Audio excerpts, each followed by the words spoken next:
Hello? Hello? How's it going? What up?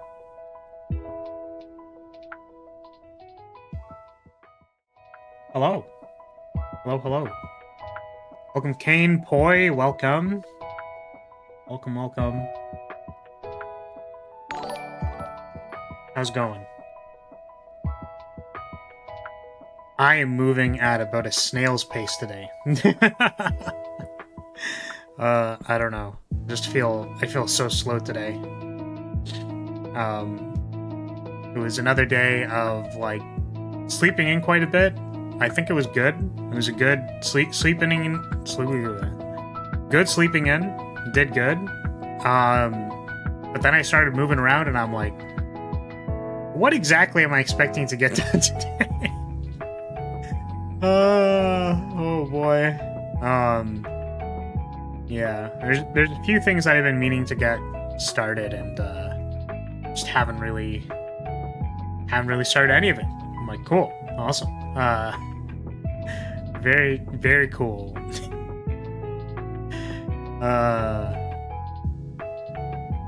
I'm building a new EDH deck though, which, well, it's not really like new.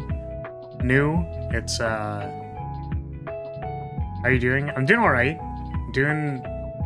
I feel slow. I just feel very slow. I think it's possible that, like, a lot of this is how would you say? There's a lot of, like, cognition before starting something, in my opinion. So I feel like I spend a lot of time thinking about something before I actually do it. I see. Okay, I will read all of that in a moment.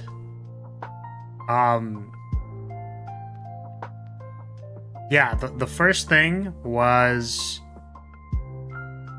you can tell how slow I'm going today. But I feel like I spend a lot of time thinking about things before I do them. And I think there is a benefit in doing that so that I can, like, curate the thoughts in my head and think about them before actually putting them anywhere, doing something with them. That goes with, like, projects and stuff. So I guess I must have just been rolling around, spending a lot of time thinking about stuff, and that didn't really go. That means I haven't started anything yet. That's what I meant. But yeah, so apparently did pretty well at the interview, but they want references, which you have none. Yeah, darn. So, I mean, yeah, I mean, like, but the thing is, like, why do they want references? Are you able to approach your professors? I mean, mind you, yeah, I mean, yeah, mind you, normally oh my god, Kane. Unfortunately, reading comprehension is maybe not your strongest suit. But yeah, I figured I should ask. So, like, are you unable to approach any of your, like, profs in order to get... See if their read on me is not just an act, I suppose.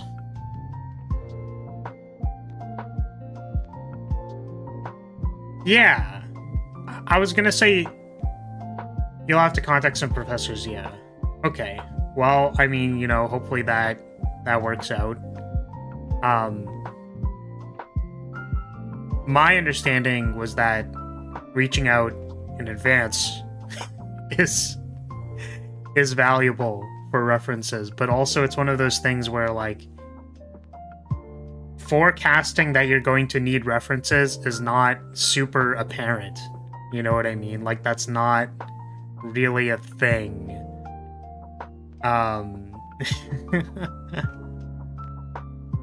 So, yeah.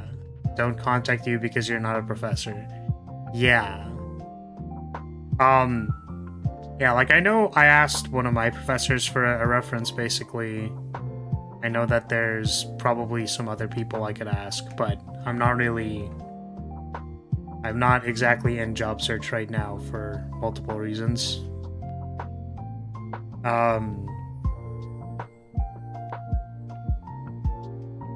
Yeah, and I actually don't even know if my one reference was used, but supposedly reaching out in advance helps a lot because there are many people who reach out once they need a reference, and then they're like, just the timing is more frantic, and it's, yeah. I'm not trying to discourage you, by the way, because, like, you should absolutely reach out to them and be like, hey, by the way, these people are looking for a reference, whatever, which I'm sure you're already doing that. So I wouldn't be concerned, but I mean, hopefully that's good. Yeah, once again, hopefully that works out for you. Do I have a stable lifestyle? No. Absolutely not. With 0% certainty. The reason why I'm not searching right now is because I am waiting on offers. I'm waiting on a couple. So. And then if it ever gets down to it, I guess yeah. I can go searching. But it sounds like to me the job search is giga bad. It's really not good. It's very not good. I think especially in tech. Welcome, Cavalier. What's with the Halo? Did you become a Blue Archive student? Always have been. Hey, Valo, welcome. Jobs suck for real. Yeah, I don't know. I feel like I live pretty... What's the term? I would find it easy to live well below my means. So...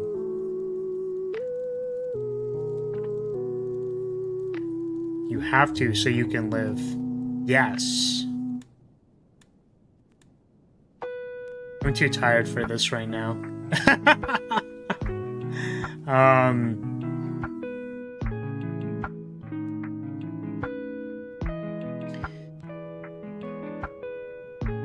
The Halo. Which toggle is it? This one? Yeah, there we go. I've always had, like, angel toggles and whatever. This one? Where's the other one? There we go. Aha! I can have up to 6 wings. Sicker than things. Look at them.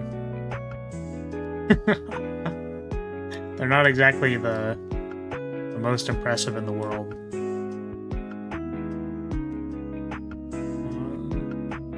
Oops. There we go. Did we want these angel wings, maybe? Just the 2? Oh, there we go. Don't ask me what the backstory on that is, because I can't remember. Definitely, 100%. I'm sure there's a reason. There's definitely a reason at some point in time. But yeah, I'm a big fan of kind of the broken Halo... I guess Crown of Thorns sort of aesthetic, right? You're more into mecha wings or energy wings? Yeah, I remember really liking the wings from... What are they on? I think Gundam had wings in a number of... some non-zero number of Gundams. But I also remember the wings in, like, Code Geass. Those were kind of cool.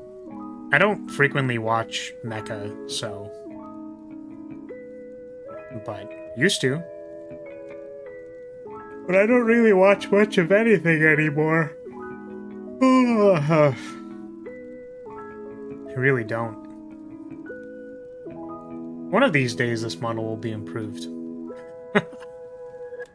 One of these days. I don't know.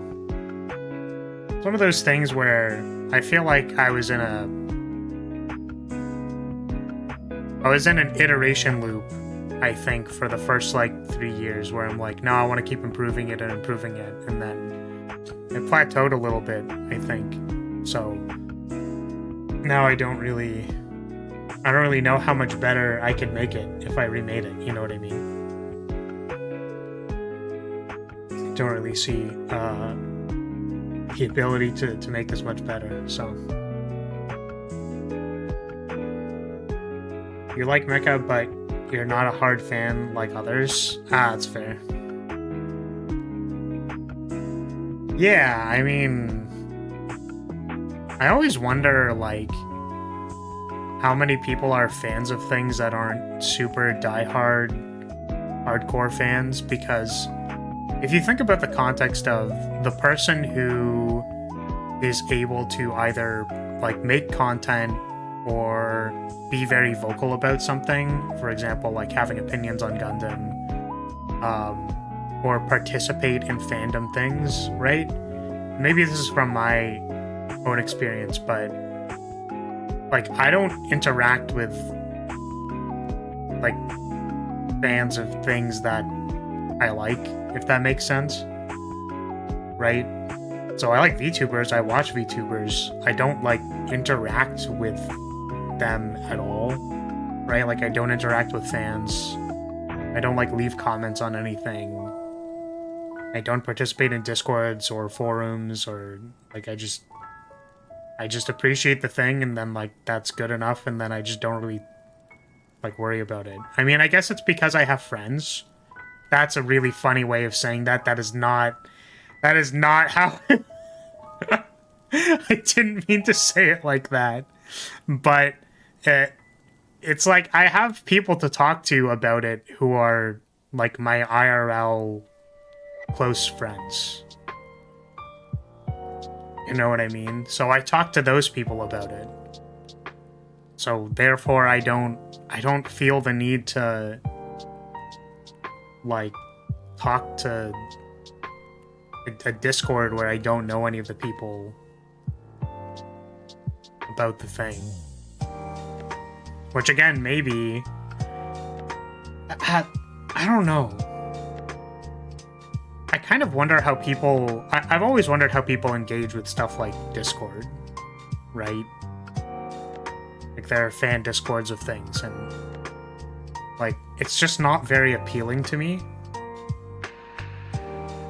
So, this was all to say that I wonder about people who... Like, how many actual hardcore, diehard fans there are. Like, what's the percentage of that to people who just kind of consume the content and don't really care? Because this was an observation, I think, more related to stuff like the new Call of Duties and the new shooter games and all that stuff. Where... Okay, so oftentimes there's discourse around new games coming out and whatnot, but how many people are there that just don't care to engage with anything and just, like, they just play the new Call of Duty slop that comes out and they're like, ooh, yummy, and then they eat it, and then that's just their life. Like, new Assassin's Creed Shadows, like, I'm sure there's plenty of people who just don't give a shit. Like, they're gonna play the game, they've read absolutely nothing online about it, they play it over the course of the next 6 months because they're working full time and they have like an hour or two to play the game, and then they're casual, so they don't really make much progress in an hour or two, and then they just, like, that's their life for half a year until another game comes out. Like, would you really say that that's like a die-hard, super hardcore fan or something? Like, I don't know. It partially comes from the assumption that people who are on social media, it's like, I guess because I grew up in a time where social media was new, because I'm old as fuck. So the idea was that only some people basically used social media, or it's like people used it, but it wasn't.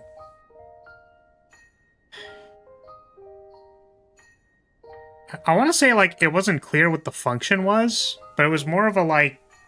I guess it wasn't clear what the function was to me. Maybe? I don't know. I feel like the function, for example, of scrolling on Twitter is like people know, right? Or using YouTube. Like people kind of know what they're using it for. Whereas before I think it was a little more random. Like like I used YouTube to watch you have to watch anime split into 3 parts. That's what you gotta use it for, you know? This is anime episode 1, part 1 of 3, and then part 3 is missing, and you're like, what the fuck? I just wanted to watch the next part. What the hell? Now I won't know. Oh, man.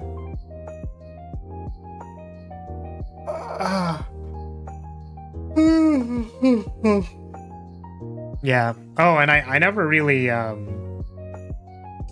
watched streamers either. Like, I didn't watch. I literally got into consuming stream content with VTubers. So, like, I think realistically, in the greater context of things, that like I really haven't been watching streams for that long. Basically, the amount of time that I've been like doing stuff for, I guess it's longer than I thought. Holy shit, I'm getting old. Oh god. Oh god, man. Oh no. Oh man. What's with the art with the pole? What do you mean? What about it? I'm just holding the flagpole. What's the problem? What do you mean? I don't see anything wrong with it.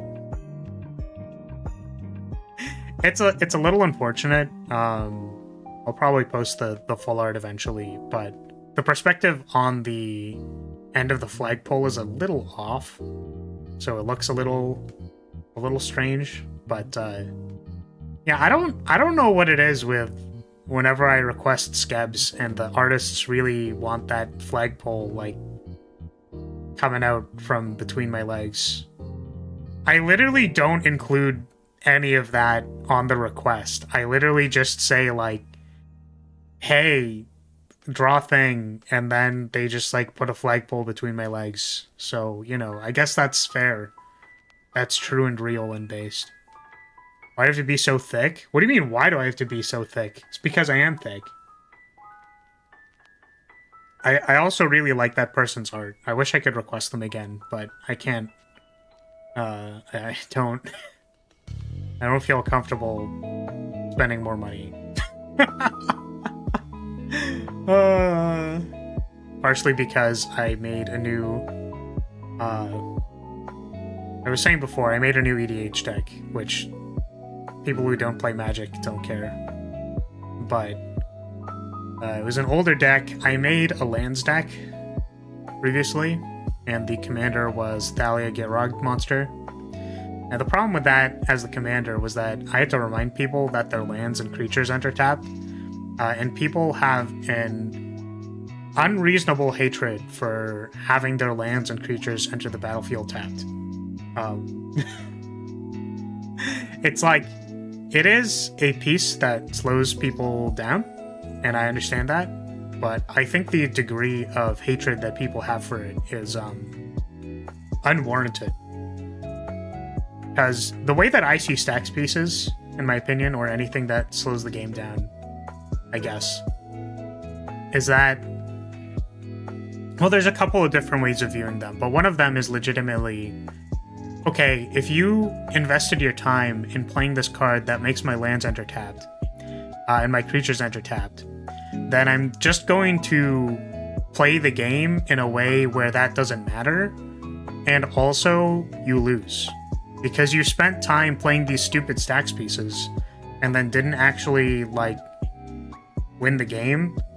So you're setting yourself up to lose. It's like, what is my creature entering, what is my Thassa's Oracle entering tapped gonna matter for getting packed comboed? Like, it doesn't matter. But basically the framing is that, or they could be good for you. So for example, like having a Thalia get Rog on the field means I don't immediately lose to hasty goblins. So Stasis Kismet? What does Kismet do? I don't know what that card is. But I do have a Stasis in my deck. I was actually considering cutting it from Derevi because it doesn't even... I feel like the locks that are required to get it to work are worse than just combo killing people with infinite mana. Like, it's so much harder to assemble like a two-piece combo. Lands, artifacts, and creatures enter tapped. Oh, true. Yeah, fair. Yeah. Yeah.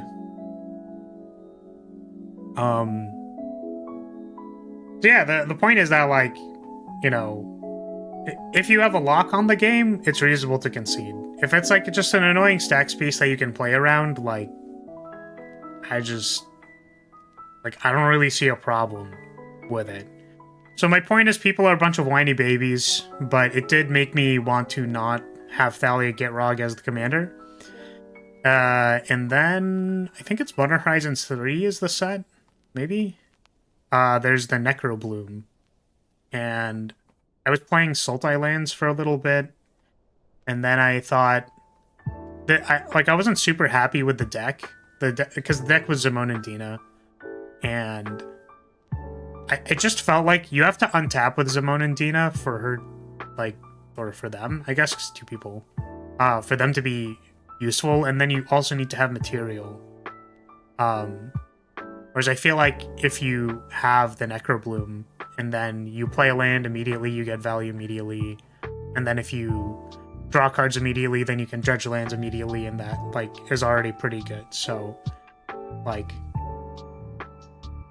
you have to comment something? Oh, sorry, like, I know I went on this tangent, but I appreciate you liking the art. I also really, really like the art. I really would want to request them again, but I can't, because I'm too busy wasting my money on cardboard crack. That's not true. I should probably just, like, record them anyways, or request them anyways, but, you know. Yeah, so the deck currently is just a, like, slow as molasses lands deck. Still playing Thalia and Get Rog in the 99, but it's literally like sit there and copy Glacial Chasm 70 times and recur Glacial Chasm Glacial Chasm like 70 times, and it's pretty fun. I enjoy it. I mean, it's really funny to me because I feel like I play moderately competent or proactive decks, but then as soon as I play a deck that's slow as molasses, people are like, why can't I deal combat damage to you? Yeah, Glacial Chasm. Exactly. So I don't know. My point is you can't win. Playing a proactive combo deck, you're going too fast. Playing like a mid-rangey spell deck, your combos are too annoying and long. Playing a super slow, actually do not interact with the board state deck that only survives off of Glacial Chasm. Why are you playing Glacial Chasm? Blah, blah, blah, blah, blah. It's like people, you know, just proves the point to me that, like, people will always have something to bitch about, right? I'll always find a way to complain as long as they're losing. Oh yeah, I also didn't... Man. In one of the games, I dig through times into a... This was a different deck. I dig through times into a Smothering Tithe Armageddon, And I was like, you know what? Maybe I don't Smothering Tithe Armageddon this table. Maybe that's like... Maybe I just, like, don't do that. It would be so good, though. Oh, it would have been so sick. So I didn't do that. Instead, I Narset Windfall.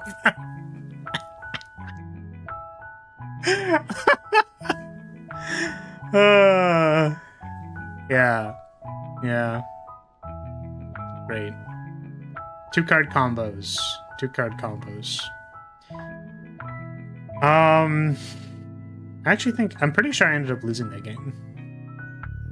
But... yeah, I want to play more lands. I think janky land combo decks are fun.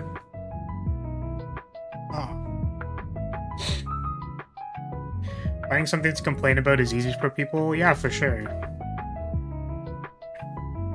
The interesting thing for me is that it's never about, like... I think people like to believe that the reason that they can complain about something is because there's something to complain about, right? So you would make the argument that, hey, well, I'm complaining about Glacial Chasm because there's a Glacial Chasm there, right? Whereas the inverse framing, I suppose, is that because you want to find something to complain about, you will point to Glacial Chasm because it's a decent logical point to point at. But the problem is that Glacial Chasm wouldn't be a problem if you had permanent removal, right? I mean, it would be in a deck that can recur it 7 billion times over, but generally, if you're trying to end a game of EDH, you would, like, produce critical mass, then remove the Glacial Chasm, and then, like, swing for lethal or something, right? So, right? It's like the relationship is the other way around, right? Whereas people... or maybe it's not that it is specifically the other way around, it's that it can be either way, right? Maybe? I don't know. I like to assume that the reasons why we complain about things is because we want something to complain about, I guess. That's generally where my head is at.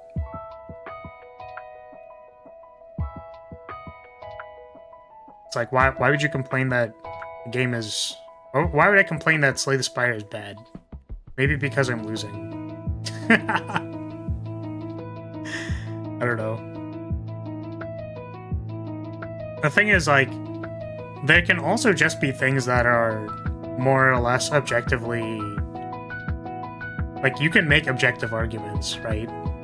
So you could say, for example, if you are playing at a table that doesn't have a lot of interaction for Glacial Chasm, that you create a situation where people are basically racing to kill you before you tutor for this thing with your 7 million tutors that could get this card.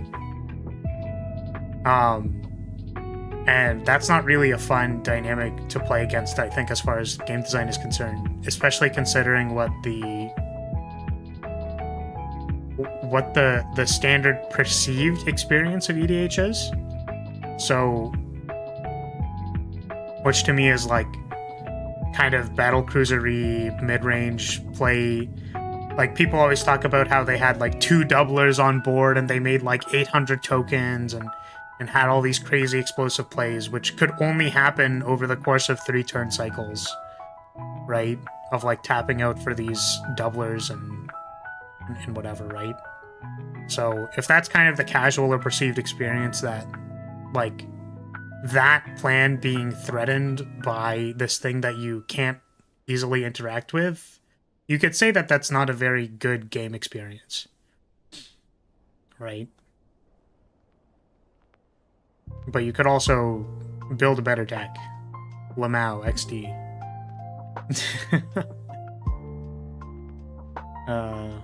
Alright, have I ranted about Magic for long enough that everybody left yet? Here, let's check the analytics. Did everyone leave yet? Hell fucking yeah. Let's go. Let's go. Alright, sick. Not left, but did basically fall asleep. Got it. Understandable. Yeah. I always find it interesting because the reason why I stopped looking at analytics, just for the record, because like I used to have the concurrent viewer count thing open, and the reason was, okay, well, I can ham it up when people enter the stream, right? So if I see that there's like 5 people, then I can try to run a bit or something, I don't know. Which I just didn't feel like I was very good at, or like it just wasn't very interesting. But like when you see, okay, 5, there's 5 people, and then it goes down to 3, it's like the loss aversion just triggers in your brain, right? And you're like, oh, I feel bad that like 2 people left because I was talking about magic, for example. When the reality, yeah, because like if you look at the timeline, what I've been ranting about EDH maybe for like 8 minutes or so, and that's sort of when the people left, right? They could have left for any reason, right? But I'm assuming it's because of the topic change. Right. Then it kind of makes you like not want to talk about things that you want to talk about, but also I think that the better stream will be me talking about the things that I want to talk about, right? So, because if I think about it, the core of what I was trying to talk about, and these are again the things that I personally find interesting, is that people's relationships with how they view pieces of cardboard when they are playing a game are like extremely heavily biased, right? And are not so what you're saying is that people should announce in chat when they're leaving and what made them leave? No. What the fuck? What? Is the meme that they should say that so that I don't really, to make me feel bad? I don't know. Yes. I'm going to leave now because I hate talking about magic. Absolutely. What was it? Yeah, the heart of what I was talking about was that, you know, people are biased against card effects that they don't like, even when they don't realistically affect the situation. Right? Or hate players or something, or like have an unreasonable warped perception about like the people they're playing against, for example, because, you know, I think I'm a decent player. At the table that I was playing at, I was catching some flack because they were like, the thing that this person played is scary, or like this person's gonna untap an infinite combo us or whatever, right? Like just all kinds of bullshit, right? And I don't know. I don't think I tend to play at tables that are either A, that vulnerable to people who talk like that, because, you know, they're actually trying to win the game instead of like listen to someone who's complaining. But it's like, okay, so if your past experience with a person, right, like if you let that solely dictate moving forward how you evaluate the game state, then you might be more likely to lose, right? So in the game that I was playing, I didn't have a lot of cards in hand, and, you know, they can't possibly know that I'm holding nothing. Maybe they could make some kind of argument that I am playing a tap-out mid-range deck and I didn't play anything, so maybe that means something. But realistically, I had nothing to win the game. I top-decked a way to win the game and then won the game. And they're like, well, see, this is why I kill you first. And I'm just like, I mean, realistically, you know, I drew 1 card out of 70 possible cards that, like, won me the game. That doesn't really, like, luck is a skill, I guess? I don't know. It really doesn't. It's not, but my point is that there's just this, like, huge bias component, right? So the only past experience that should be taken into account is knowing the deck list / possible combo pieces. Yeah, exactly. And I think it is fair to include player experience in that. So if you go like, if I understand about a player that like they know how to sandbag their combo correctly and like they're looking for an opening, when they pass with a bunch of open mana then don't interact with the table, like maybe I could pin them on having combo in hand. And that's not like a I'm gonna die on that hill, but it's a theoretical that I can respect and choose to like leave up interaction for, right? So I think that's a reasonable thing that you could consider in the grander scheme of things. But I think that there's a lot more like, oh, I don't like that card, or like, oh, I don't like that commander, or oh, I don't whatever, right? All of these I don't like things. But realistically, how is it actually affecting your board state? The reason why I say this specifically is because the person at the table who removed my Thalia Gitrog monster, which was on the board, once they passed the turn and this other person started playing the turn, because they were playing Volo and they were like popping off, like they were casting like triple Peregrine Drakes and not winning the game somehow, and I was very surprised because I untapped and combo killed them. That was really funny. But the guy who removed my creature said, you know, I don't even know why I removed it. Like, it wasn't really even affecting my board state. And I was basically like, thank God. Like, holy shit. Someone said it out loud.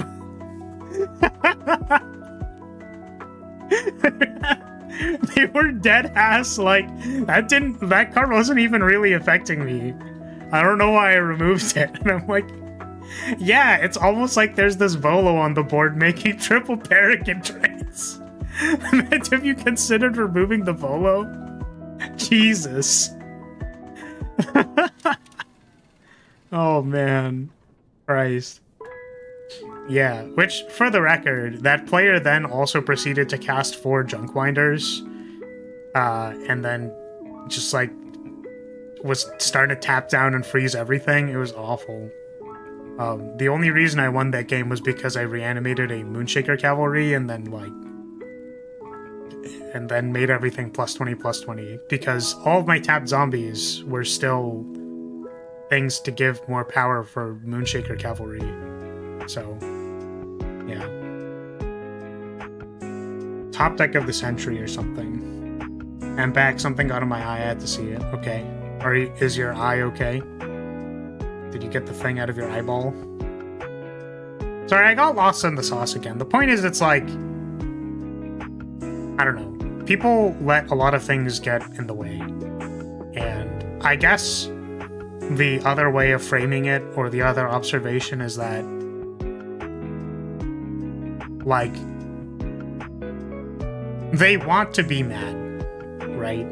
I think that is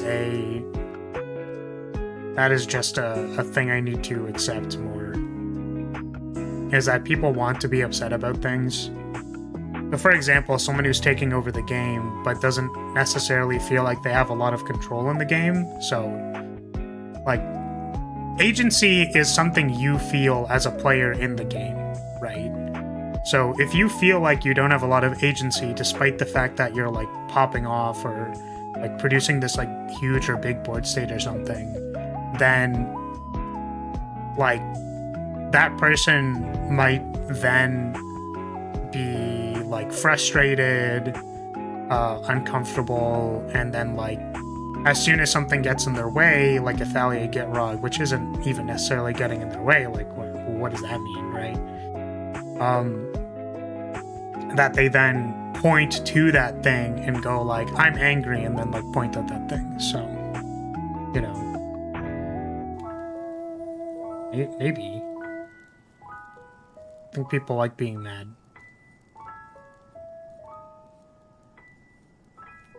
Not in that sense. It was a video about the life of Clodsire Poca Earth. I have no idea what that is. No clue, no idea. Alright, have we gone even lower? Have we gone down? Fuck, no, we went back up. Shit. Shit, god damn it. Guys, leave. I'm talking about magic. You guys need to leave. I'm talking about stuff that isn't Slay the Spire. It's really not interesting. You should leave. Hi Neko, how's it going? How are you doing? You don't want to leave? Fuck. Sorry for enjoying magic talk. Yeah, honestly, what's wrong with you? What the fuck? Come on now. But yeah, it's like, I don't know. I guess the way that I view Commander nowadays, because again, it's the thing that I play just to. The thing that I like seeing is just interesting new interactions and like just playing cards. Like, I don't know if I care as much about winning anymore. I still do try to win and I do care about winning, I get that, but right, realistically the best way to win is to go to a table that you don't know, lie to all of their faces, and then slam a combo deck that turn 2 kills them. Like, it's not like, if you want to win at Commander, that's like a very different goal than literally any of the other things you could do. So I don't care about it as much. It's just really frustrating when I'm trying to enjoy a moderately decent game and then people are like, that bad, and it's like, does this even, like, what is it? This is even barely affecting you and you're calling it out. Like, what are you mad about? I actually think the best reason to remove the Thalia Gitrog was that it was drawing me cards, but that wasn't the argument they were making. Like, so confusing. You play Pokemon but the cards are expensive? Yeah. Yeah. TCGs cost money. I don't like it either. That's why we need to only play Slay the Spire. Because you buy it once. You don't need to... you don't need to pay more for your cards. I've never played Pokemon. Never really felt the desire to do so. All I have is a number of Ruined Vaporeon cards. I thought Vaporeon was supposed to have like an absorb passive, but for some reason every time I get stuff on it, it doesn't like absorb it. It's weird. It just like ruins the card. Huh? What? Wait, did I say something weird? What? Huh? Yeah, until Slay the Spire 2. Yeah, the greedy devs asking for us to pay money again for another Slay the Spire. Fucking ridiculous. Shameless developers. I'm actually so excited for Slay the Spire 2. Because they said they're giving more, they're giving more mod support.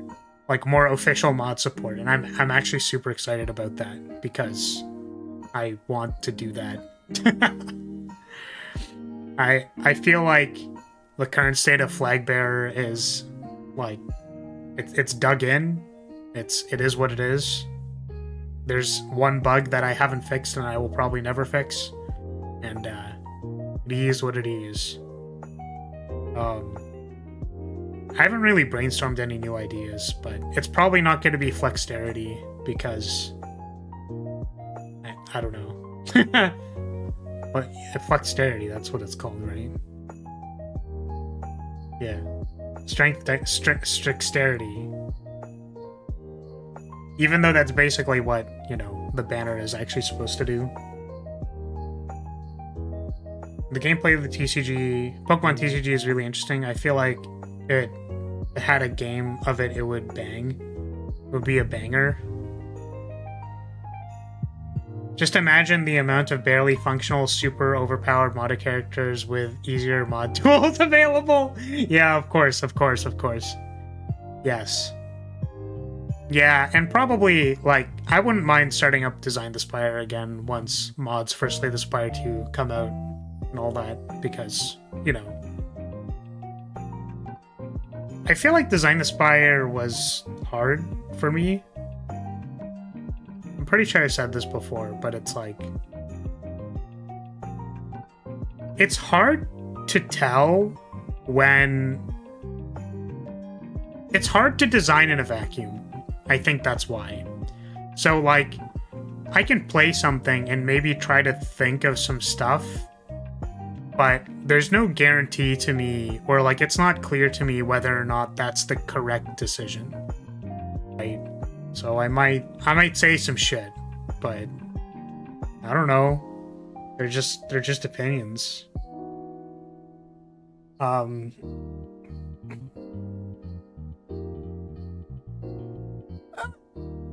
Big stretch. There's a fan-made emulator. Also, Pokemon TCG has an official online simulator and a Game Boy game, and I don't know how relevant that is for the current online simulator. Oh, there is one? I didn't know that.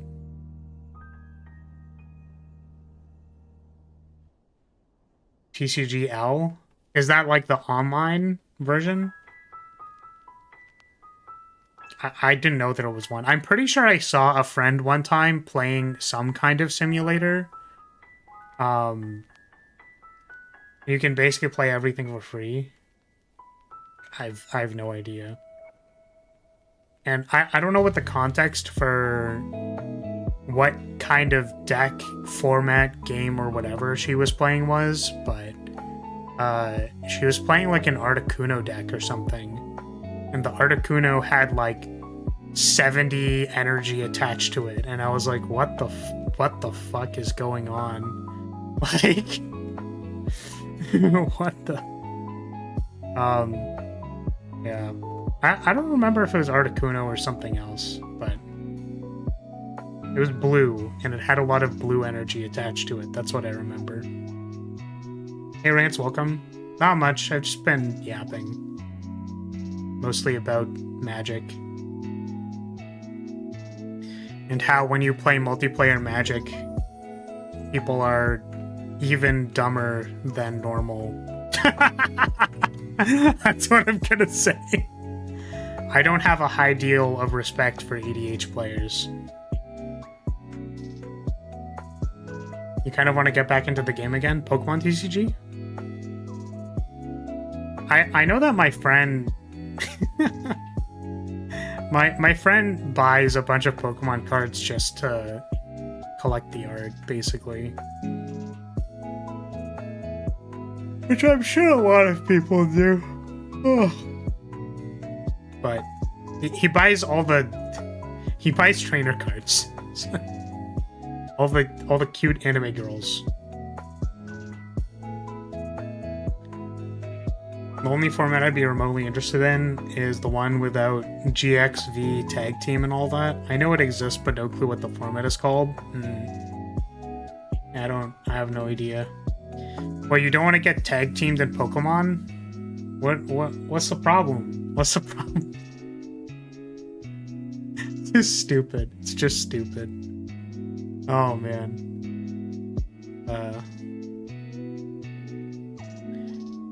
Are we... Have I ranted for long enough? I don't know. I'm just, like, so out of it today. Like, I don't know.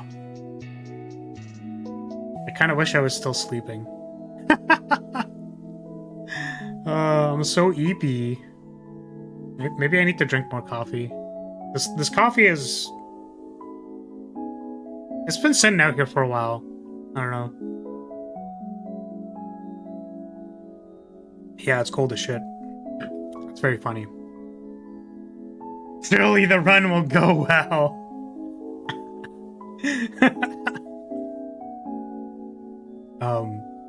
Yes, of course. I never really got into the game, but as a kid, even a little, or even it's like even if you didn't know much, I do enjoy collecting some Pokemon cards because of the art. Yeah, of course, of course. I mean, I feel like if you ever collect cards for the art, it's just like, I mean, yeah, it's almost like people like art. The unfortunate thing is that oftentimes, I'm pretty sure this is a thing I can say, oftentimes when cards are expensive, it's like, it's some mix of it looking good, but also if it functions in a current format, like you're paying a lot extra for the thing, you know what I mean? So, I don't know. Why would you roll for a PNG in a gacha game when you can just go on... You can find art of these characters somewhere else. Come on. Come on. Of course, just go to one of the sites where there's a lot of art of the characters. Yeah, of course. Alright.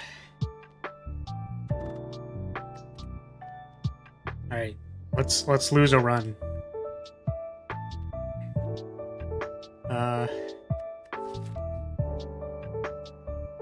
My gacha luck will be better. Go PM.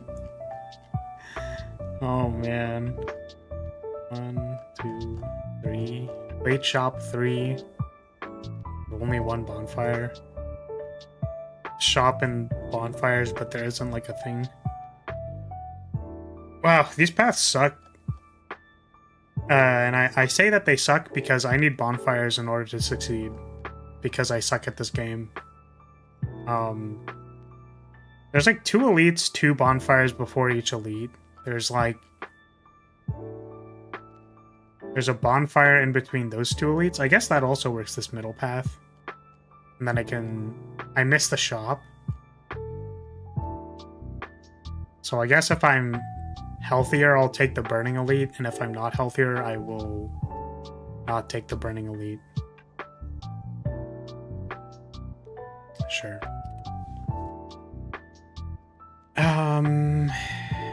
You could transform 2 cards and then immediately remove the curse.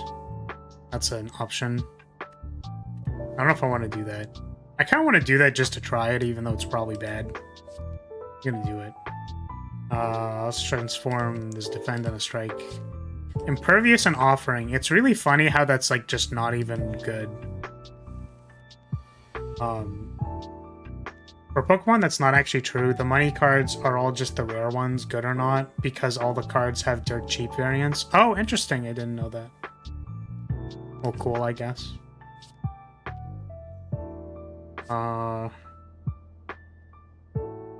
I offering? Is offering good here? I lose 6. Am I expecting to kill this thing anytime soon? I'm just gonna do it.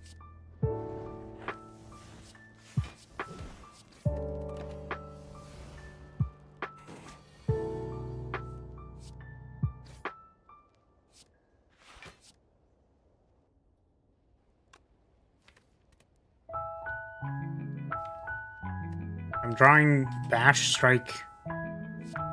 Does that kill this? Probably. Oh, maybe it doesn't. Because I'm weakened. Oh, fuck. Well, this is terrible. I won't be weakened next turn. And then I'm 1 damage off. That's terrible.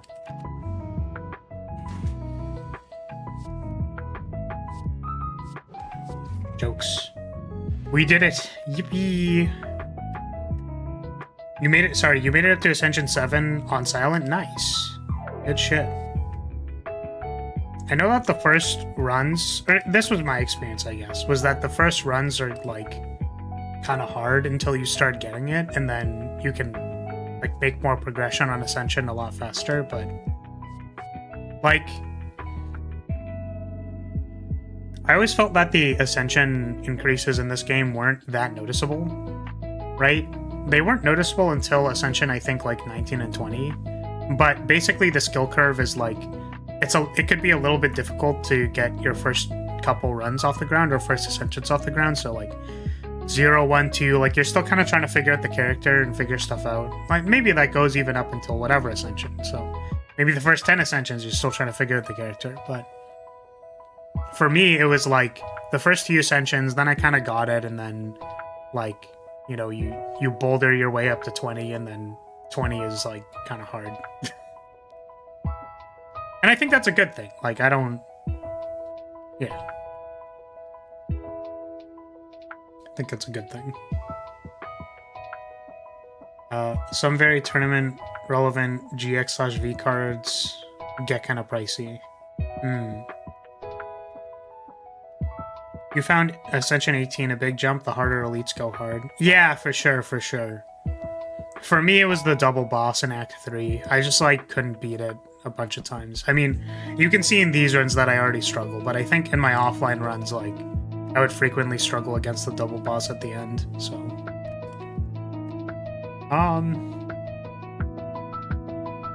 Do I want to take this armaments? I mean, I did remove a defend, and then I got an impervious, so maybe armaments is okay.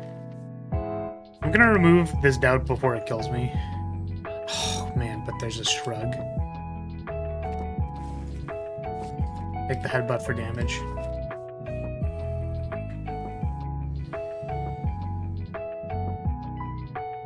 There's a lot of variants of the same Pokemon. Honestly, my favorite looking card isn't even a Pokemon, it's a colorless. A scientist in black and white. Yeah, that's what I was saying with my friend. Like, he just collects trainer cards because a bunch of them are cute anime girls. Or MILFs. I don't know. Oh. This is low. Prevents more damage.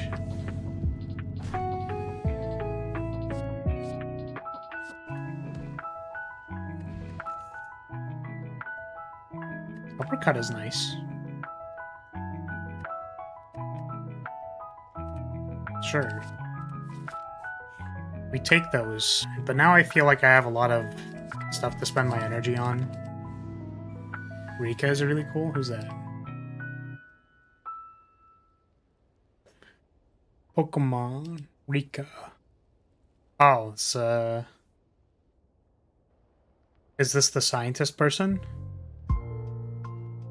Or just another person? No, this is Scarlet and Violet.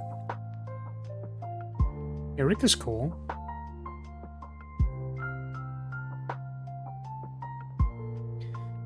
One thing about Shogun Showdown, a roguelike I've been enjoying quite a bit recently, aside from one, all the ascensions feel like a huge step up. Oh, interesting. I guess it depends. It depends how you want to do it, I suppose.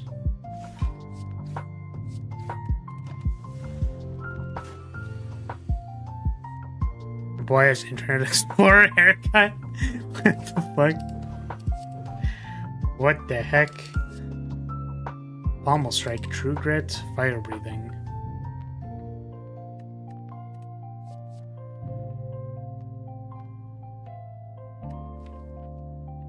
I kind of want to take Fire Breathing just to kill pylons, even though that's not actually good.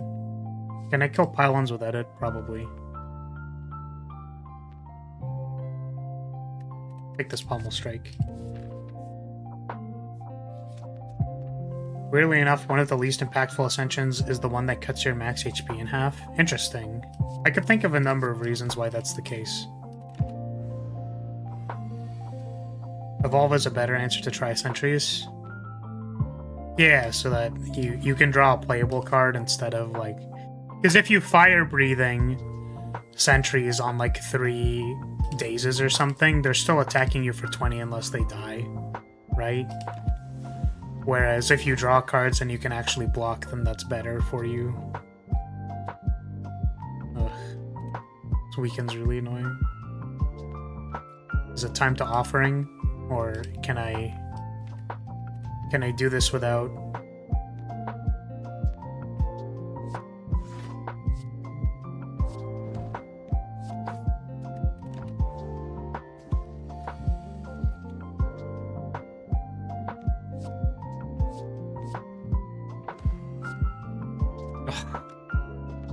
I don't know how to do math!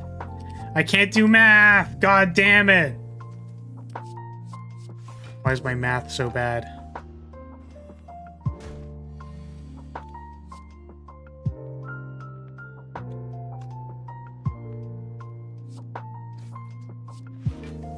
Math is hard, okay?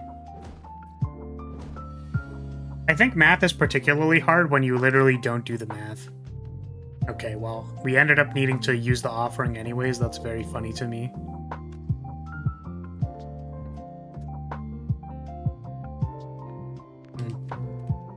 See what we draw?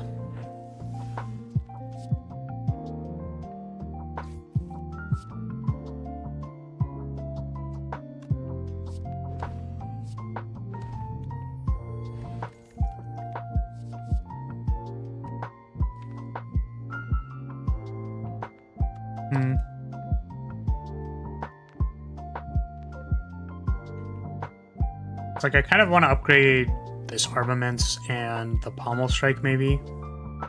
I like the idea of offering or Pommel Strike into an upgraded Armaments. That seems really good. Do I care about any of this? Not really. The reason it's not impactful is that it's a game where you don't get hit very often. With normal max HP, you die in 5 hits, so having it isn't super important. Also, one of the master achievements is to win while getting hit 0 times. Yeah, it's like...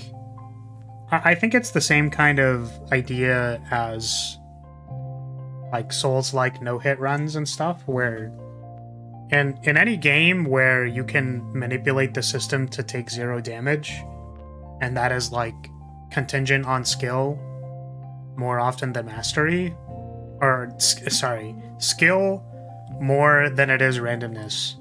Because in Slay the Spire, for example, you're very likely to take damage. Like, HP management in this game is, like, a thing. Right?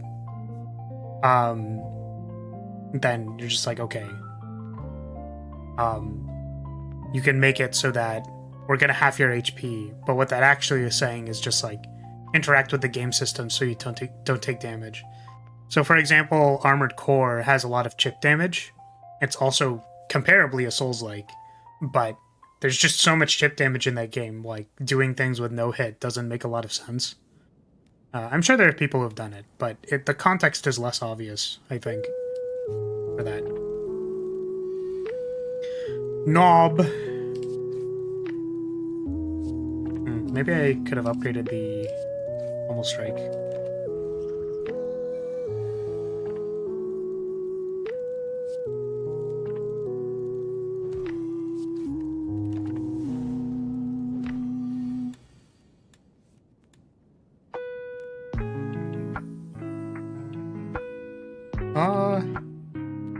Pretty sure we could, like, figure out a way to do enough damage here.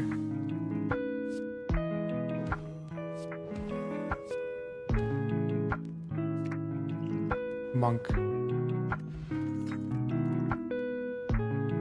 Barricade. Second uppercut. Do we take 2 uppercuts?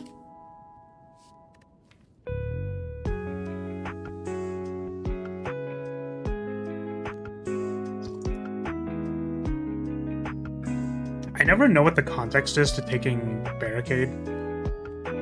It's like, we have 1 impervious. Does that mean taking Barricade is reasonable? What do people think about that? Like, what is the actual use case for Barricade? No, it is not reasonable. Because, for me, the actual use case for Barricade is when you draw blocks on a turn where you are not getting attacked, you can still spend your mana, right? So you don't time walk yourself. Like, that is my actual understanding of the card. Because if you're going to be blocking on a turn where you're getting hit anyways, well, very often at Ascension 20, you're blocking with pretty exact numbers. So I guess if you have some kind of engine, like, what's it called? Self-forming clay and, like, self-damage and stuff, then maybe you care about accruing block over time, but it's just this, like 7 billion energy card. I kind of wonder if Barricade is good versus Guardian, because that's what we're fighting, and it's kind of like I could see... Maybe not. I was gonna say, I feel like there's off turns, but there really isn't. Because it's basically flipping back and forth on attacking and blocking, so I don't think so. Barricade is for Prismatic Shard on Silent! Incredible. Yeah, I don't really like Barricade. I think it's a pretty poopy card.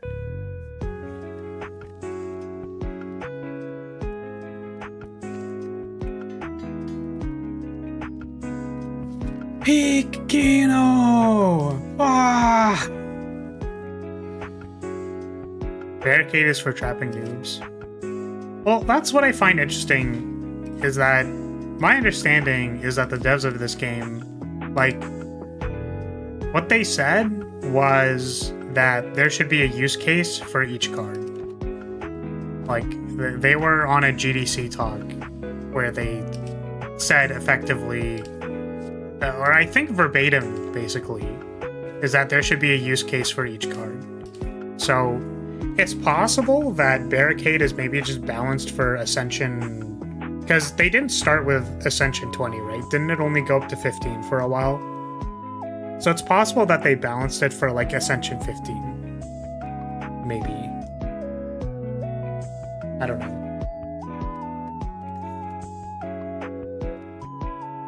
So the way that I see Barricade is like, it's like card drawing block when you draw block cards not at the right time. So for example, this deck has 1, 2, 3, 4, 5. That's 5 out of 10 cards are block cards. Right? So if I draw all 5 block cards on a turn, then I'm not getting attacked. And then next turn I get attacked for 40, I'm kind of fucked, right? Which, that is a possible thing that happens. So Barricade is supposed to compensate for when you don't have a lot of block cards so that you're like drawing them in air quotes at the right time. Or you mitigate the turns where you could draw cards like in a poor order and then lose. But you also then need to find a turn where you can resolve Barricade, and that's just like a huge barrier in my opinion. So I don't think I want to take this anger. I think upgraded like uppercut with pommel strike headbutt is totally fine. So I'm just like not gonna take any of this stuff. I could also be completely wrong. Ooh. Shit, we used our explosive potion on the last AoE combat. It's too bad. I was hoping to get HP in this fight.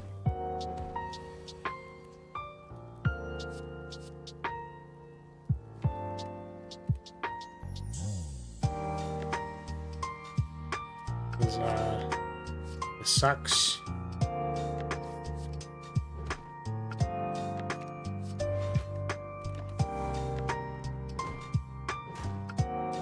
I think uppercutting a slime is funny. Could you imagine? Every once in a while my brain does the brain rot thing where it's like, man, what if I was actually just uppercutting slimes or like headbutting slimes, or it's like, oh, I need to defend, like, oh, I'm gonna put up my shield, and then the slime just like it just very flatly just hits the shield. It's like, nice defend, got him, like, wow, awesome.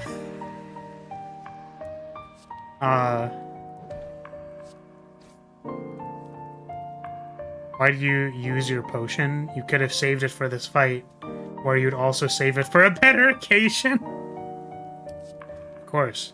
Well, we actually would use it because we have a white beast statue, so I think it'd be reasonable to determine at this point that you should just use the potion. I feel like the biggest enabler for an actually takeable Barricade is Feel No Pain and Corruption. Oh, that's fair. That's fair. So it lets you play a big combo turn and hold on to your advantage. That actually makes a lot of sense.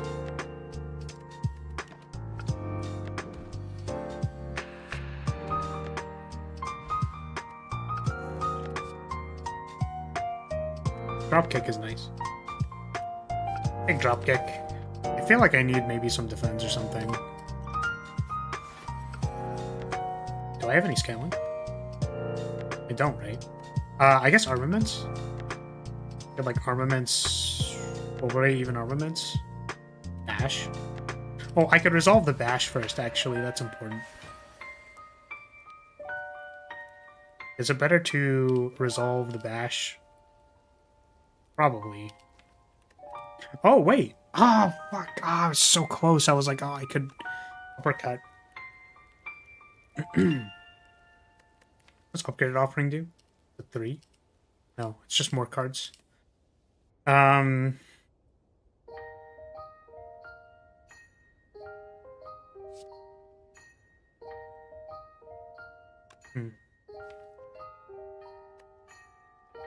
Like, next turn I have a chance to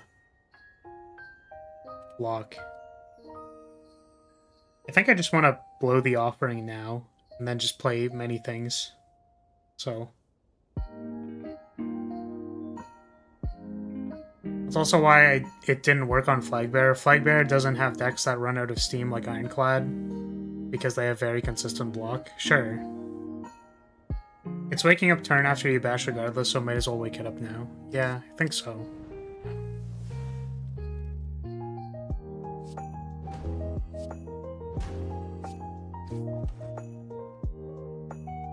just gonna do this before I forget, because I'll probably need it.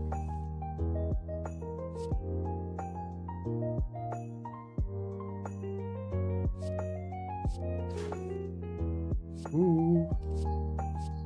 Ooh.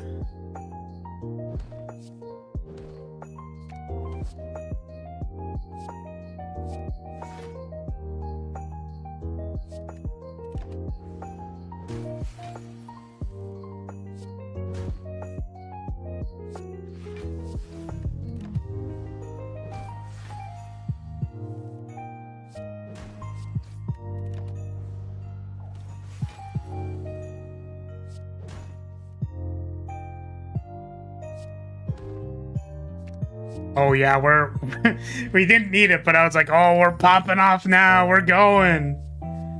I think we're fine on damage. I kind of want blocks. I actually might just take this metallicize. I wonder if I take this metallicize just to like not die. Why are you now winning? I don't know if I'm winning, Rue. How's it going? How you doing?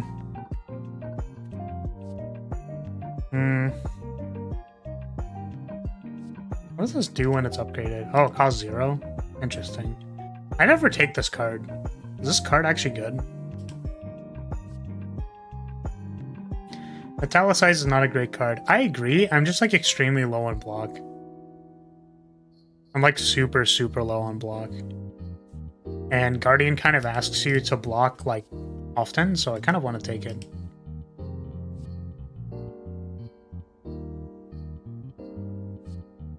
It's been a long time not see. Yes, it has been a while, I believe.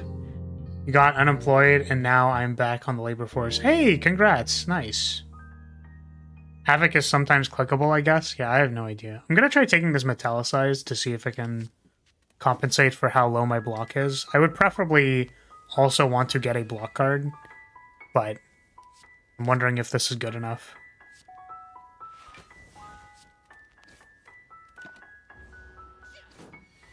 In lieu of better exhaust cards. Yeah, I guess it's also just a 0-cost exhauster.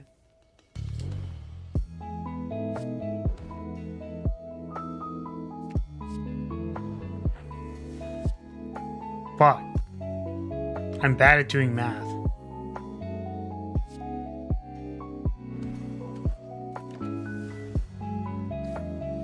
I'm pretty sure that was worse than just blocking. Shrug! Hey, Shrug's good. Like Shrug. I'm gonna heal, because I'm dying.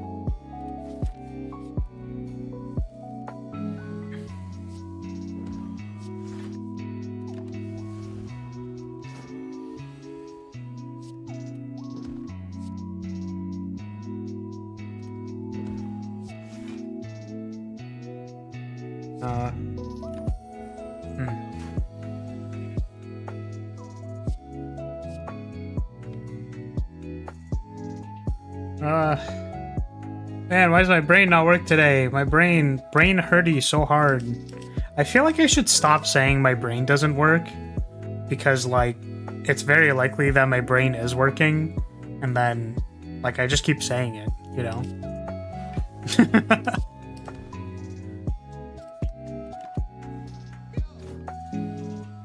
Okay. Oh, the brain! Ah! Oh, I probably could have used a potion. Double tap. Ooh, double tap uppercut? That's hot. I love that. That sounds like kind of good.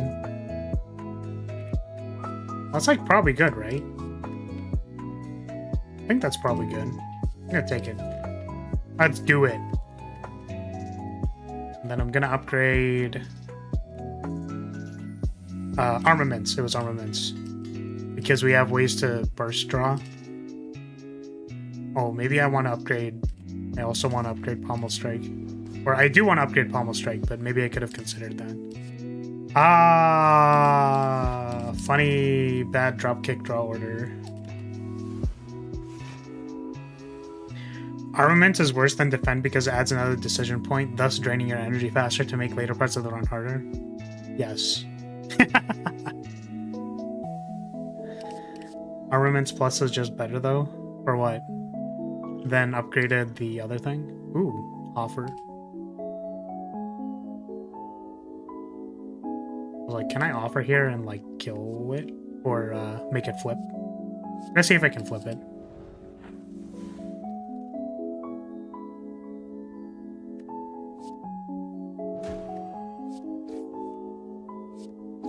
It flipped!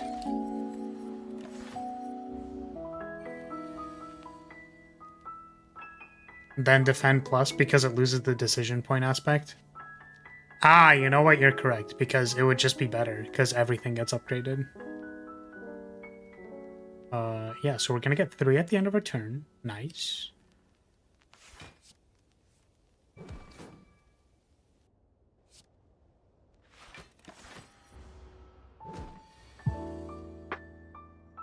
Baylord doesn't value armaments plus highly unless he has lots of draw.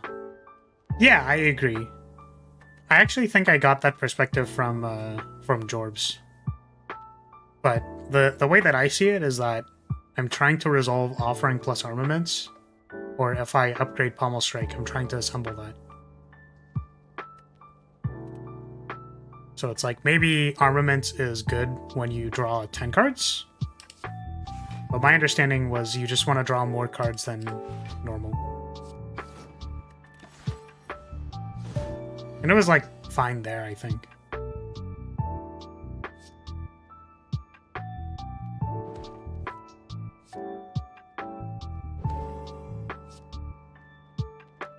Oof.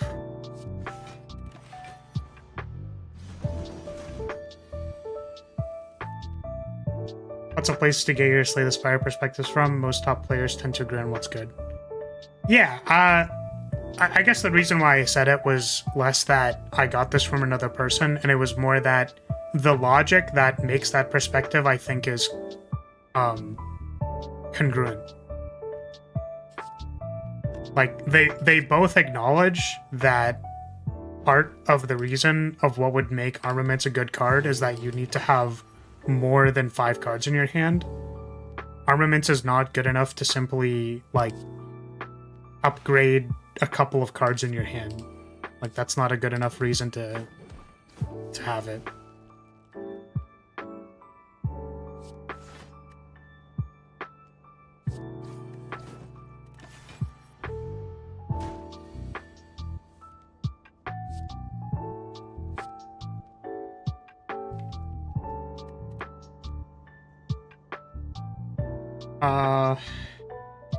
It's like I still don't want to use the offering, but I get the sense that maybe we won't have a chance to draw it again.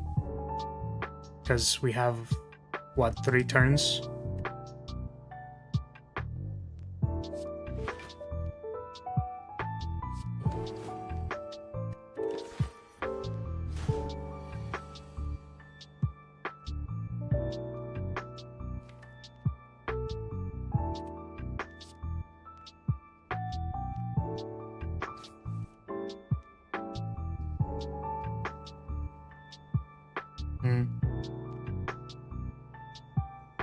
I know I'm thinking so hard.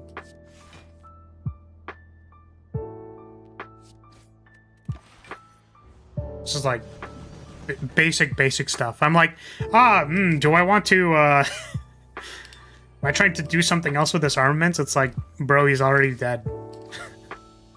Guardian's already dead. Guardian's sitting there with like, like 50 HP left, like, kill me.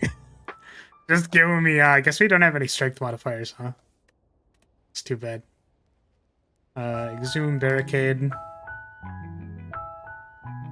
Exhume buys back Impervious and Offering.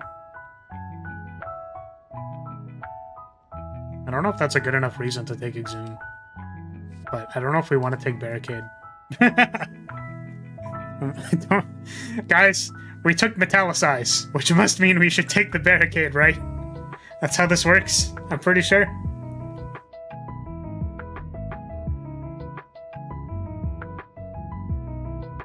Right? Right, guys, right? It's Jover. I kind of want to take the Exhume. I don't even think it's good. I guess if we offering into Exhume and then offering again, and then we armaments, that's like the big wombo combo. I did say when you were considering taking the metallicize. Yeah, that's why I was like, I'm pretty sure we don't do that still. I'm gonna take the Exhume. First key, Black Star, Fusion Hammer. How much do we want to go elite hunting? Do we feel like we can hunt elites with this deck? Probably not. I'm pretty sure this deck dies to Book of Stabbing, which is why I don't want to fight elites next act. It's not hard to find a good use for Exhume. Yeah, a similar perspective that I was given in relation to armaments is that, like, if you have nothing to do with Exhume, it's pretty bad. I mean, obviously, because it literally doesn't do anything, but I don't know how much I want a double offering when I don't have to. I'm gonna take Curse Key.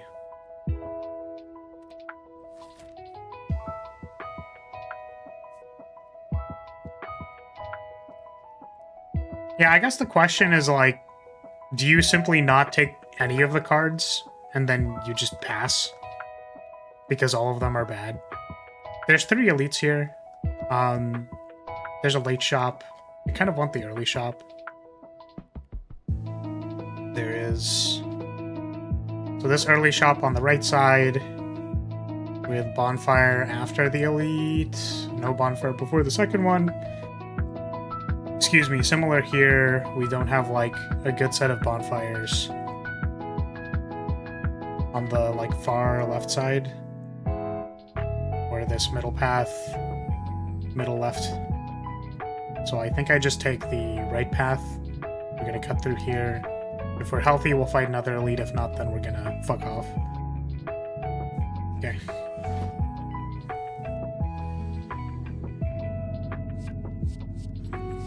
Oh, I could have drawn armaments. Shit. I feel like any book will kill you. It doesn't have to be a Book of Stabbing. I mean, you're right. Like, you're kind of right. I mean, I don't really know what to tell you. Reading kills, don't you know? Isn't that what they say? If you read, you might die. I'm pretty sure someone said that. Strange that I didn't want to use this armaments.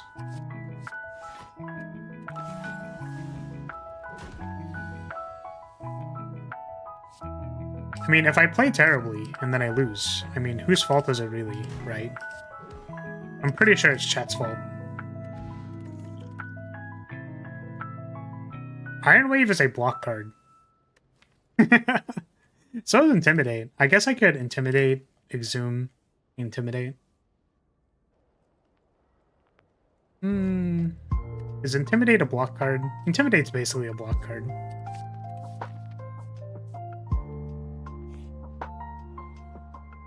Ooh. 4. I still have most of my strikes and blocks. I think I might actually do this. I don't normally do it, but since I still have most of them, I'm just gonna do it.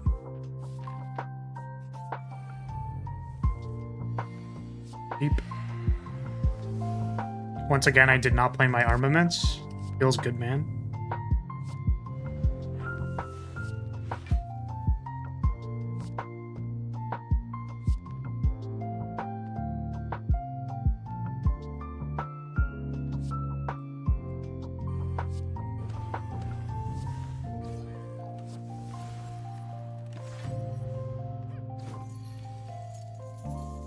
Oh, I just now saw the art you were talking about earlier. It does a good job of matching your femboy vibes. I like it a lot. I'm a big fan.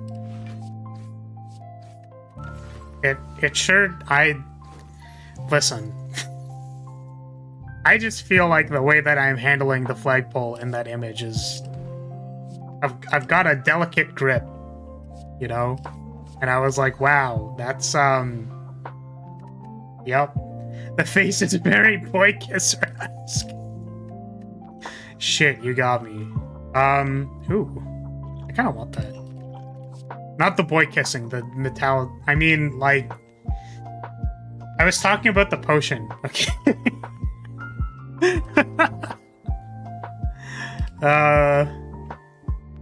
Could take a spell weakness.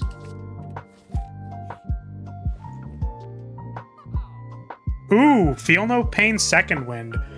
Ooh. Ooh, that slaps. Ooh, I like that a lot. Oh, this looks fucking gas. That looks like gas. Holy shit. Holy gasoline.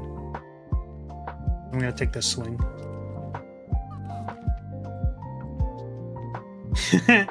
Who has a delicate grip on their flagpole? You gotta squeeze that shit.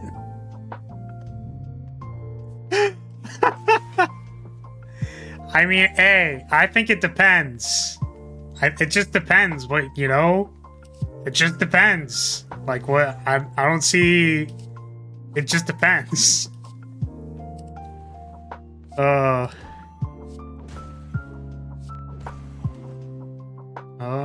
am I doing here? Using this so I don't die? Probably. I could make 12, or I could make 9.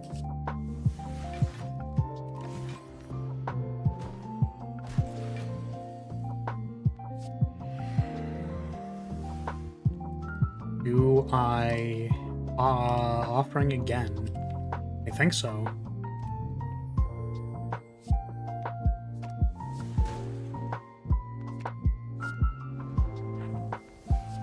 Ooh. We're popping off. That felt kind of cool. Ooh, Burning Pact. Take a Burning Pact.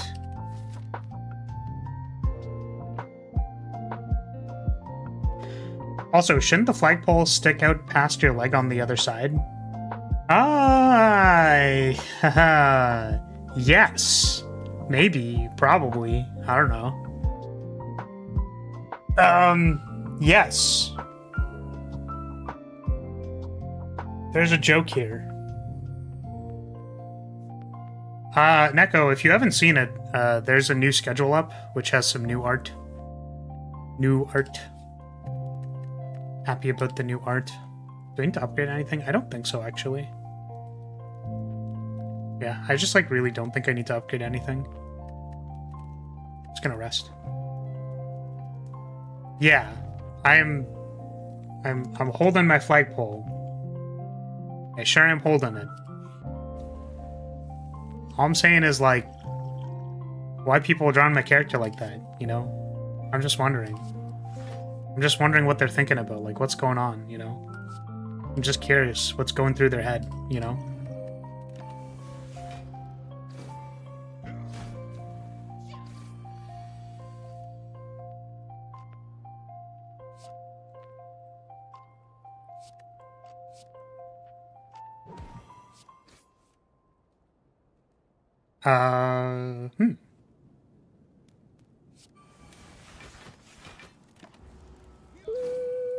I'm dying. Please help. Please help, I'm dying.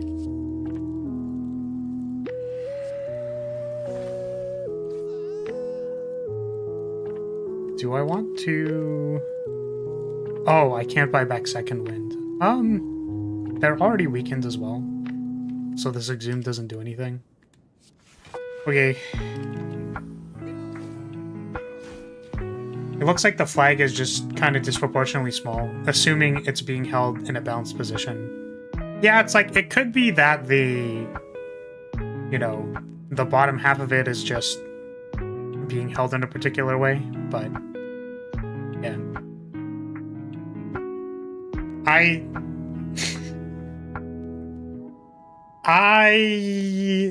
I mean, what I was thinking was like, you know, I was like, I wonder if I approach them again. And then I'm like, well, you see, you already have this very perfect position.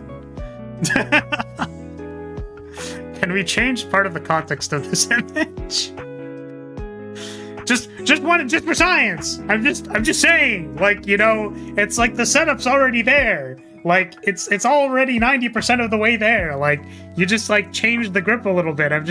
It's just like, I'm just saying, like, it's, like, already there, man. Like...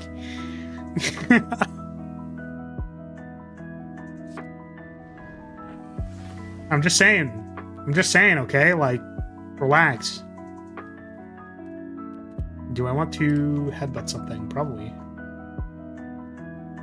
What do I want to put? Maybe shrug?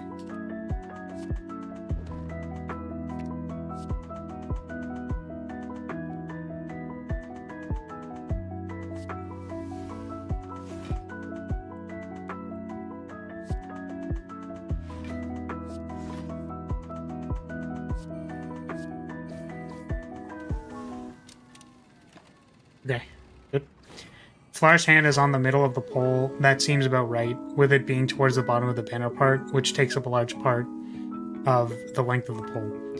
Yeah, and I did, like, not really super intentionally or anything, but I did cut off the second half of the image because the perspective on the flagpole is a little weird. It's like, it just, like, looks kind of off, so... But I'll post the full image eventually.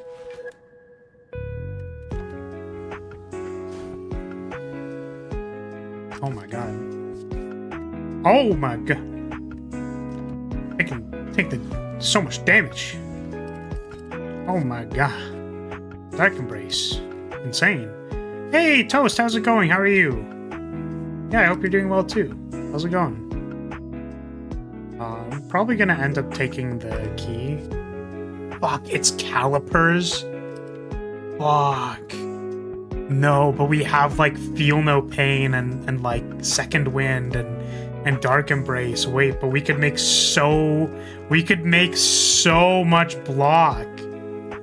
Wait, but we could make insane block. Oh my god.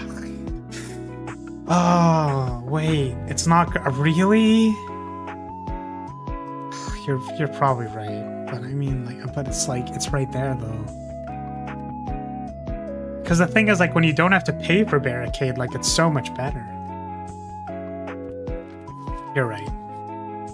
Oh, shit. I thought we were already on the chest room. Oh, whoopsie. Oh, shit.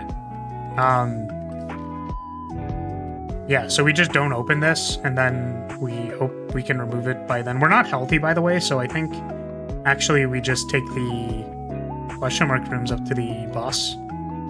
I don't feel super comfortable fighting this elite unless we recover some HP the next couple of rooms. Oh, fuck off. Man, the Coliseum. Doing well, finally have some time to sit in and watch. Awesome. Glad you're here. Yeah.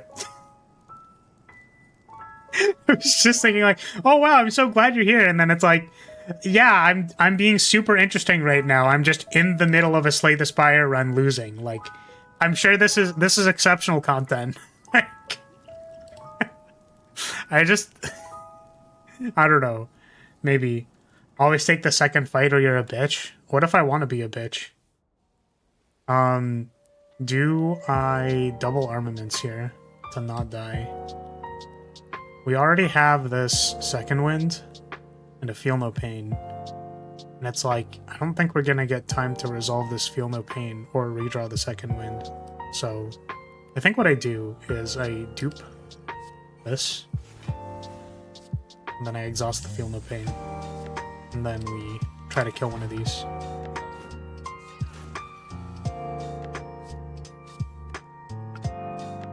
Damn, Feel No Pain immediately would have been amazing. That's so funny.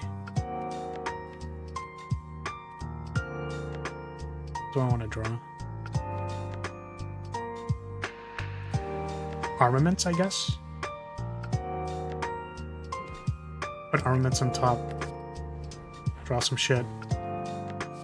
Draw some more shit.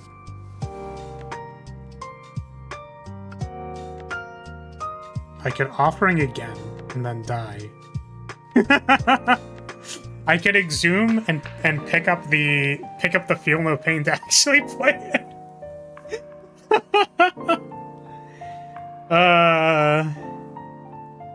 Like, because we are probably playing this Intimidate, right?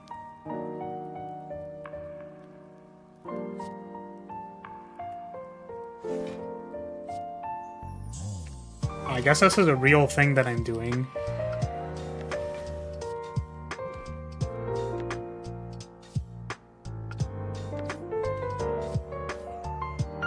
Okay, awesome, cool, we did it. Toast, did you see the new art? The new flag bearer art on my schedule? Sorry, it's the brain rot that has been going into my head. So I want people to see it. I mean, I guess I also want people to see it because it's please. I threw my guys, I'm throwing the membership money at art. Please look at it. Please.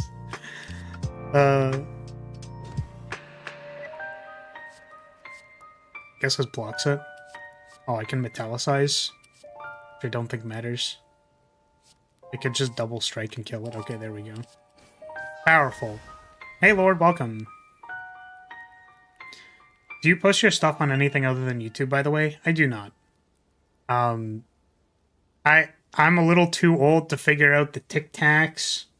I don't really know how that tic-tac social media works.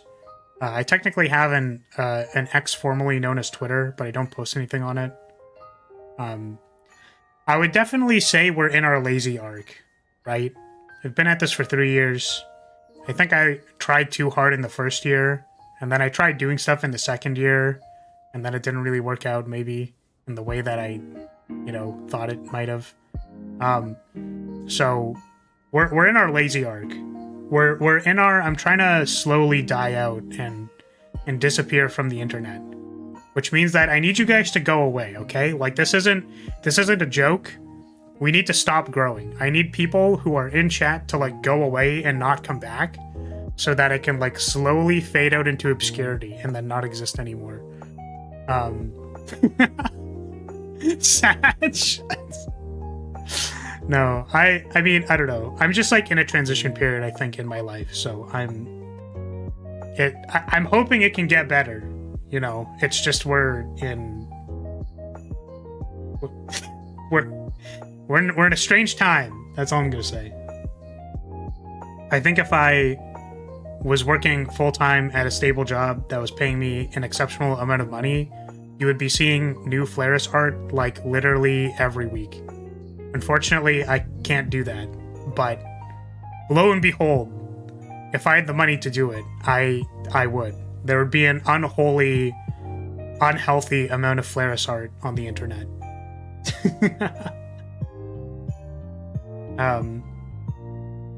Brain rot, order -1 momentum swipe. Yes, the tic-tacs. I did, it's well made, and I have never felt more jealous of a flagpole before. I know, right? I know! It was supposed to be me! It was supposed to be me! God! Oh my god.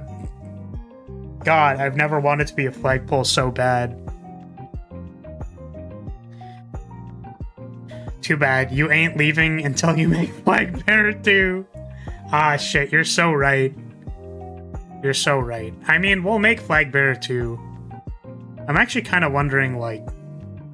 It's one of those things where it's like, I wonder if I could, like, stream the design process. But the problem is, like...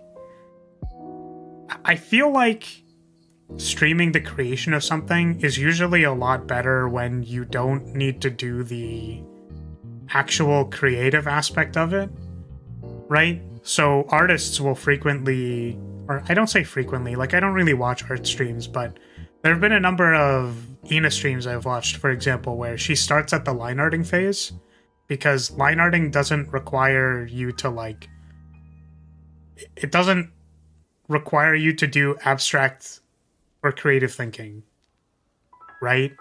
So if I'm trying to come up with cards, for example, like I want to think about the overarching structure of the entire character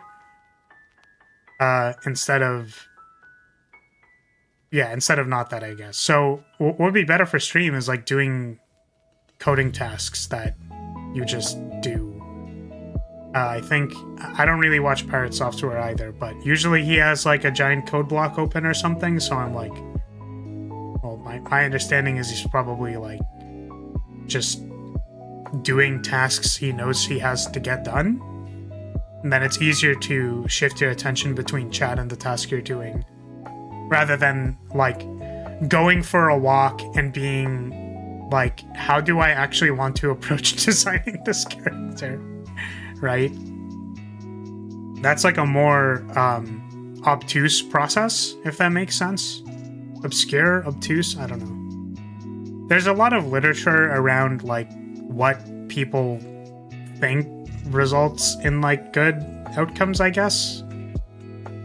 Like, oh, you should brainstorm. Like, make sure you brainstorm and like have a lot of people brainstorm it and stuff like that. And it's just kind of like, I don't know, man.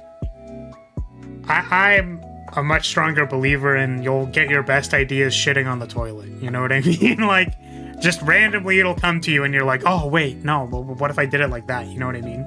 So... And also that I think the only times those happen are when you are thinking about the thing a lot. So, like, you think about it, you kind of let it, you know, kind of float in your mind. You think about more things, and then over time, hopefully it becomes clear. So, a lot of bad ideas are still bad ideas, even if there's a lot of them. Exactly. We can help you brainstorm new card ideas with our peerless? What does that mean? With your extremely good design skills, you definitely have. Well, the thing is, like, as I said before, I don't really like the idea of the pretentious game designer, right? Like, I personally, outside of if you want to do data modeling or something, I think a lot of game design stuff is the ability to follow your own line of logic, right? As what has hopefully become clear in the Dustborn playthrough, that it's like, we have no fucking idea what they were thinking, right? That's the problem. It's not that any of the actual ingredients or things that they assembled or ideas that they did have are wrong. It's that, like what is their train of thought? Like, there's no clear reason why any of the systems are the way that they are based on their logic, right? So realistically, it's just about, like, what are your actual goals for the experience? And then, like, if you can have a decently clear picture about what that experience is in your mind, and then you ask yourself, like, hey, does this actually, like, when I playtest this, when I'm conceptualizing it, does this actually help the thing that I was trying to make? And then if you look at that critically, the decision should be easy of, like, well, I wanted to make, like, a hyper aggro character that applies vulnerable every turn and, like, does a bunch of damage.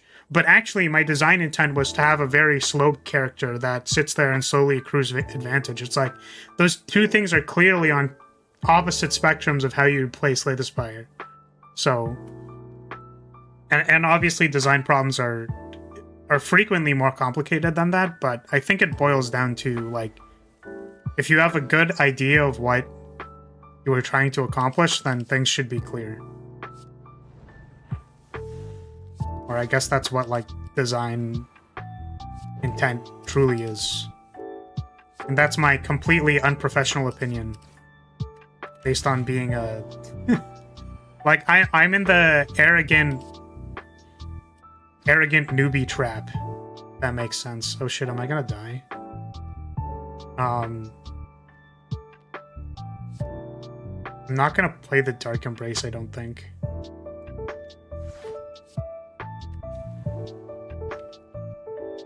No, I have things to exhaust. I'm gonna play the Dark Embrace.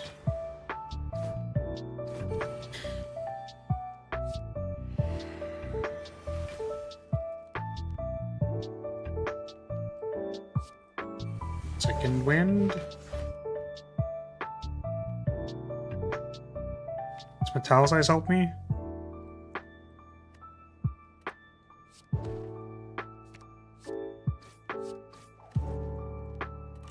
Okay. I think we're good. I hope.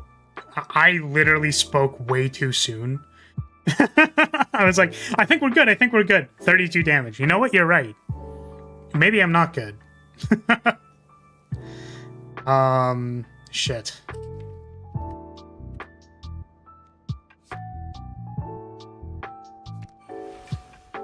Need to block like 16 because this one's hopefully gonna die. Okay. Okay. Okay, everything's good. Vibe-based Skull Crush card. Okay, now I think I'm dead. Okay, let's see. How vulnerable you? How much is this? 18, 36, 36, 46, 54? I'm like one off. Oh, I can drop kick and put the drop kick on top.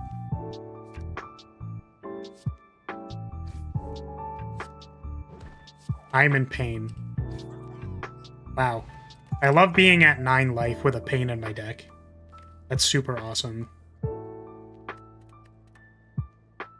Gonna not take the whirlwind, and we are going to here so that I cannot die.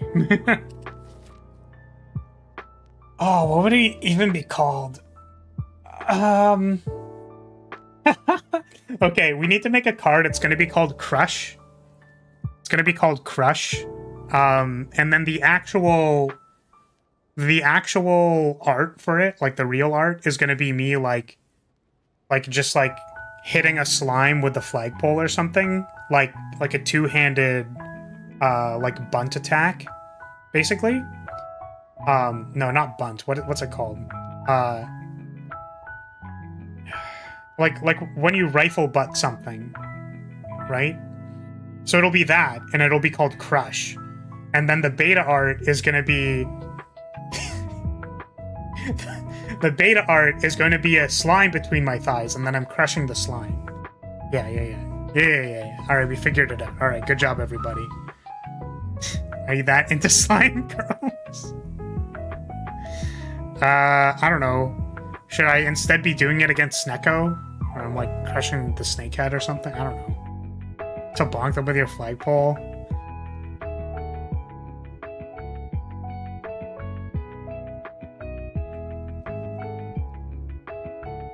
Oh, fucking.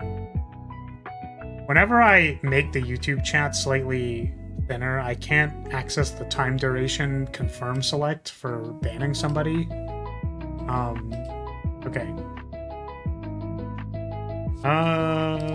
Offering. Do I exhume offering again? Just to, like, raw take 12 damage? Let's do it. I love damage. Holy shit, where is my armaments? Burning Pact. Let's defend. Intimidate. Jeez, man. Shrug. The hash dropkick? Oh my god. Where the fuck? That's crazy. I guess my idea for that card's default art was too violent for YouTube. Oh, what was it? Oh no. Do I second wind away this armaments? Probably. Get it out of here.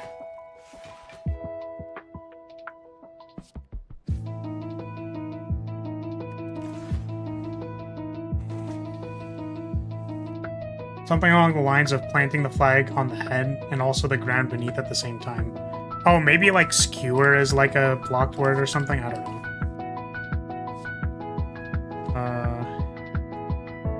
I actually kind of wonder if I can like reduce the filter level. But I guess I'm always just a little concerned that it's not gonna catch certain things, but I don't really know. I don't know what to do with that. Why the fuck are all of my things like 3 mana? Jesus. Why are they all 3? Wait, what happened? Wait. Huh? Is this a bug? What the? Oh, jeez. Okay. They were like all 3. They all costed 3. I was like, I can't cast any of my cards. What the fuck? Oh my god. I think we're fine for damage. Do I want to get jaxed? 25% chance each, it's not that unlikely. That's fair, that's fair. But like, I don't know. Just weird.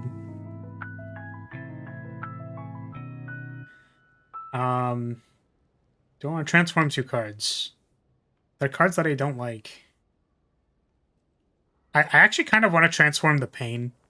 I know that that doesn't really do anything, but having this deal 1 damage to me when I'm playing like a high action economy deck, like if my goal is to offering into offering, like cast a bunch of stuff, I really don't like the idea of Pain being the card there. Yeah, if we get normality, it's even worse. But yeah, I don't know. I think so, if it's, as long as it's not normality, like it could be a burn, it could be, I don't know, it could be a lot of things that are just not Pain or normality. I also don't like this Metallicize anymore.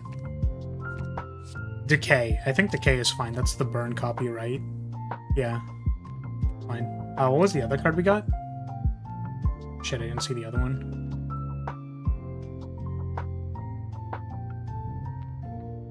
Wait, what was it? I don't see it. Am I stupid? Oh, it was a Pommel Strike. Okay.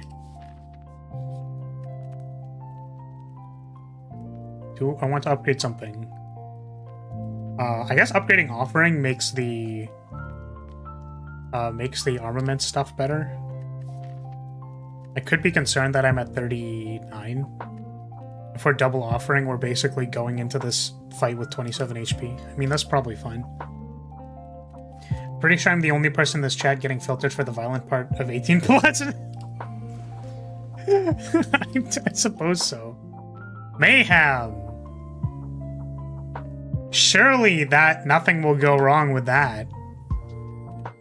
I mean, Master Strategy is also, like, I could play a big turn right now. But I feel like this fight might take a while. So what if we do Mayhem instead? Is there any cards that we don't want to immediately play? There's probably a few. Oh, if I Mayhem into Second Wind when it's bad, that's, like, really bad. Yeah, so I'm gonna take this. You've been filtered because of that once? True. Filtered. Fuck. Filtered.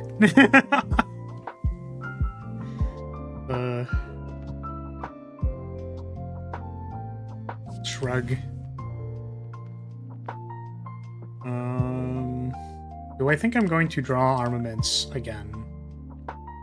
Or do I think I'm going to draw armaments at all?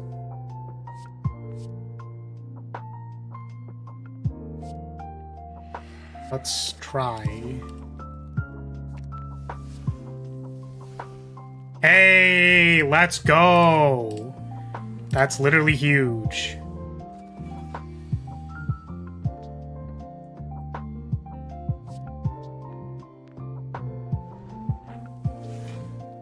Okay, nice. Damn.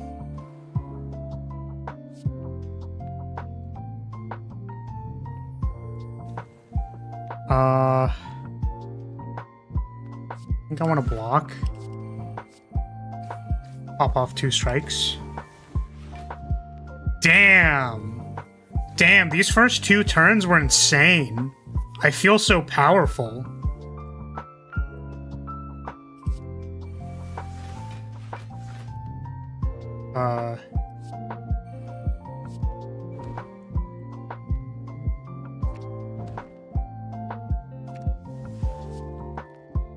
Oh, that's kind of cool. I never thought about that before. If I just double tap Headbutt, I can buy back the same card again.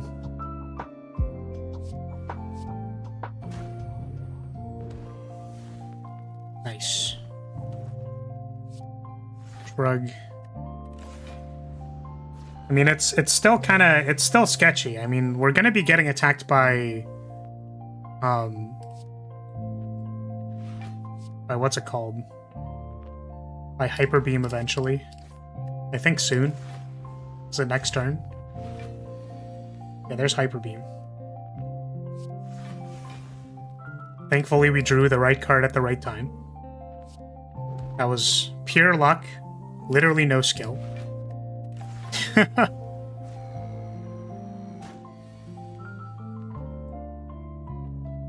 So there's this Spire like I've been playing, and the community there has been trying to convince me that learning to code from scratch to mod the game is a good idea. Maybe that'll get me. Or maybe they'll get me and then you can tear into the mod. I mean, I don't know. I think learning to code is something you can definitely do. I think my journey with coding is not like... There are people who talk about... Maybe this is sort of with a lot of things, but there are people who talk about, I got into, like, art, and then, like, I drew every day, and I was super, like, passionate about it or something, and it's like, I don't know, my experience with coding has been, like, wow, I don't know how to do this thing, I fucking hate myself, like, I don't know what else to say. Like, oh, wow. Cool. So, like, I think it's fine to want to learn it, I guess is what I'm saying, but it's, it is learning a skill. It's not, I guess, yeah, the point isn't to discourage you, the point is to, like, it's realistic, and if you want to do it, like, go do it, right? It's completely reasonable to want to do it. Ooh. Oh, fuck.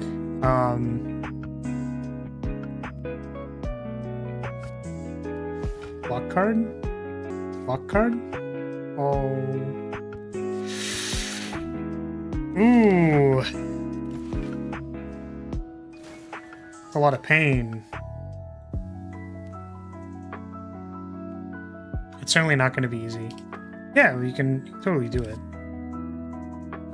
Or at least, like, you can give it a shot, right? And also, it's good to have people who can support you, right? Like, if the people are trying to convince you to get into coding and then they help you with the coding, it's, like, good, right? It's almost like you second winded away all your block cards. Shh, shh, shh, shh, shh, shh. Shush yourself. You know nothing. You know nothing about anything.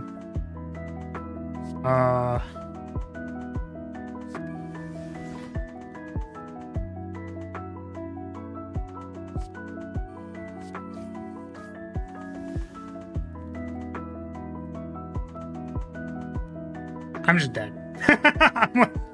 I just like have not played this very well, I don't think.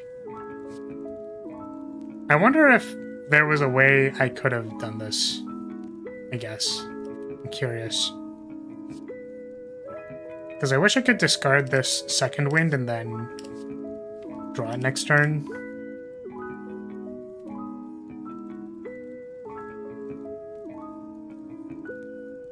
Because part of the other problem is I couldn't, like, play this drop kick or double play the drop kick or something like that.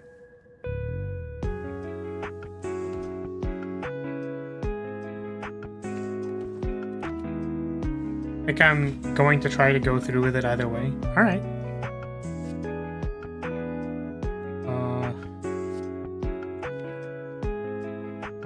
I don't know what I'm expecting to draw by doing this, but...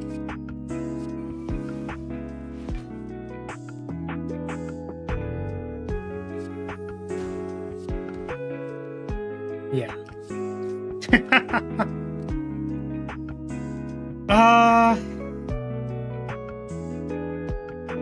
It's like, what did I do wrong?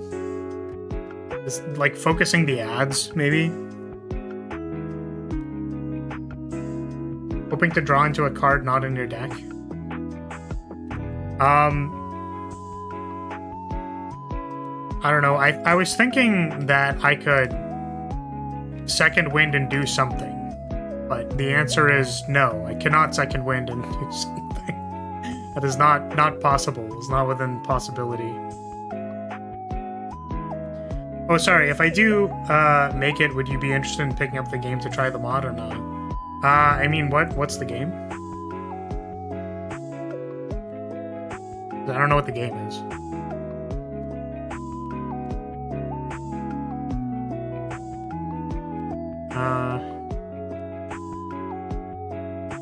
Man, this is so sad. This deck was dope. This deck was so good. I wonder if this is part of the problem. Is that I'm like, Second Wind is really good. I like this card. This is a good card. But the question is like, okay, if I second wind to draw cards, to play other cards, right? Or to trigger Feel No Pain so that I can block and stuff. Well, if I run out of block, then aren't I just fucked? Like, what am I supposed to do about that? I want to retry this fight, and I think I don't have a good sense of how to manage exhausting cards out of my deck. So, it's the Toho Spire, Lost Branch of Legend. It has mana colors as things to separate it from Spire. Okay. How much is it?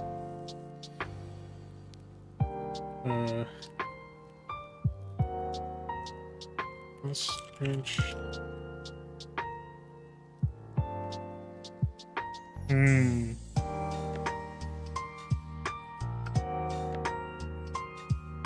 Oh, do you also need to, like, play the bullet hell aspect of it?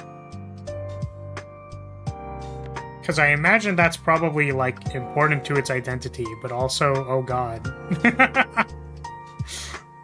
There's no bullet hell? Okay. I just saw a screenshot that had bullet hell in it, and it's like... I mean, that makes sense because, you know, it's huhh. I wouldn't put it past them. I mean, I could consider it. I wouldn't default say no. But there's definitely also a lot of things that I've considered and then not done. Like playing Ghost of Tsushima, which I've been told is an incredible game that I should really consider playing. But if I had the experience and time to code characters, I would probably try to feed into my ever-present mech hyperfixation. Concepts exist in my head that I doubt would be doable. Oh, interesting. I mean, like, what things, right? I guess there's maybe a skill in abstracting things into game mechanics, but I don't know. I think things are very often possible.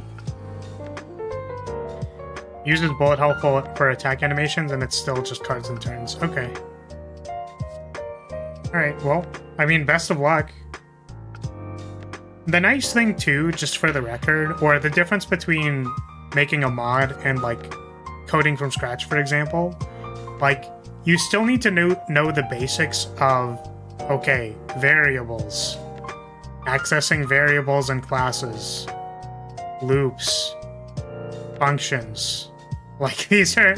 You obviously need to know the basics, right? But, overall... Is our draw order different? I think our draw order is different because we had like an offering, I think. Oh, I used the colorless potion. Wait, hold on a second. I wanted to replay the fight similarly, except change when I use like second wind and stuff. This is just for my own purposes. But the nice thing about working with an established code base is that like you can use the functions that they have, right? So like, there's, like, the entire infrastructure for Slay the Spire. If you had to code the entire infrastructure of Slay the Spire from scratch, I mean, obviously that'd be very difficult, and it's why Slay the Spire is a good game, because it has its own stuff.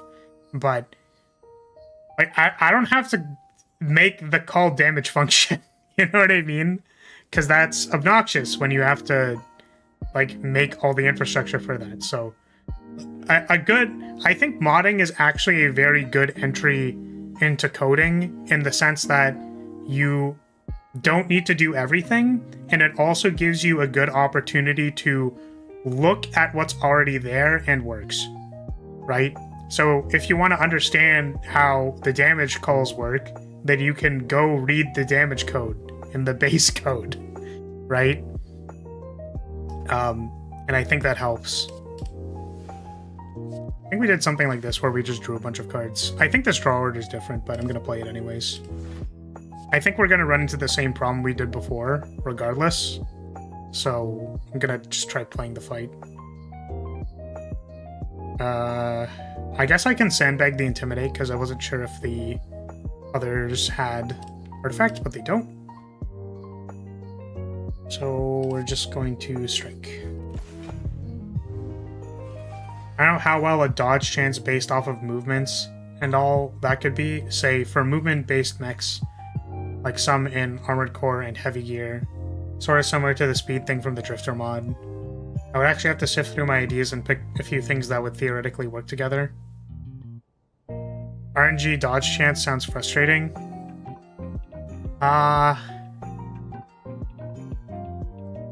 Yeah, it depends what kind of system you're in, right? Like, I think RNG dodge chance might be kind of silly in Slay the Spire, because taking damage is, like, taking or not taking damage in this game is extremely strong, right? Because there are effects that make you take 1 damage, and those effects are very powerful. So when you compare dodge chance beside that, it's like, what is 50% of an ethereal, right? Or whatever it's called, the ghost card. So that's hard to quantify, and you could think about that a little bit. But for me, I feel like there's already an assumption, right? Which is that representing dodging, like an armored core, for example, right, is represented through percent chance, right? So a card like dodge and roll on Silent, or the flavor of Silent is that she's kind of dodgy, like she dodges stuff, she's very fast and deft. Like, her stuff isn't represented by dodge percents, right? It's still represented in block. So that's kind of the stuff I'm talking about, where I think the way people see things is they go, well, if I'm dodging in Dark Souls, then that looks like dodging in this game. And certainly you can take the time to explore how dodging works in this game. I don't think there's actually a problem with that. But I think you end up with something kind of similar to the Ori mod we played, right? Where the Ori mod tried to translate effects from Ori and like the Ori series, basically 1-for-1 from that game into this game. And to me, what that ended up being was that the systems were immensely complicated. So you might want to look for a way to abstract those concepts, and like, how is that represented in block is like a good question to be asking. But also,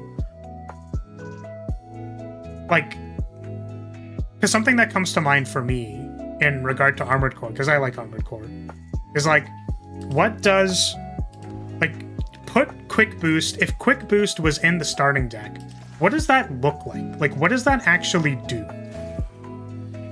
Right? Because the purpose of, or like, roll, as far as Dark Souls is concerned. So what does that look like? What does that do? The thing is, like, I don't really have an answer. Because, again, this isn't really a game about dodging. I would think about, like, dodging chaff attacks, like projectile attacks. But that's not really well represented in this game either, so... Yeah, anyways, then you go down a rabbit hole. I'm not saying, like, this is something that would not be done, it's just that, like, you kind of start getting the gears turning right, and then, well, now we have to solve this problem of how does that work, so... Depends on the system. If you take many small hits, it works fine. Eggland has RNG dodges with a status, and it works because aside from some bosses, all hits deal like 6 HP at most. Yeah, so you're kind of like gambling on many small hits, so that kind of makes sense. So that's actually kind of interesting. So what if quick boosting was like gain dodge chance 50% and then modify whatever attack the boss is doing into a multi-hit, right? So you make Peglin gameplay. So what you do is when it says 56, it actually splits, like quick boost would say like gain 50% dodge chance, split their attack into a multi-hit of 4, right? So that it normalizes the dodge chance. and then you're hoping to take 50% of the damage. So your block is like it's like a self-inflicted way of putting weak on your opponent. And weak also isn't 50%, I don't think so. But yeah.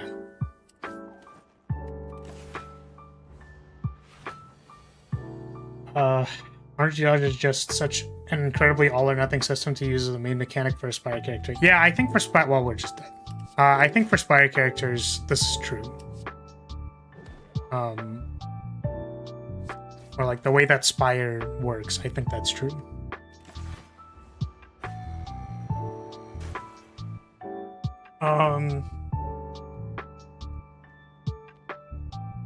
If you can find a more analog way of doing it, that'd be great. You could make it an all-or-nothing block where if you have dodge of, for example, 75% of the incoming damage, you take no damage, but it has no effect if you have less than that.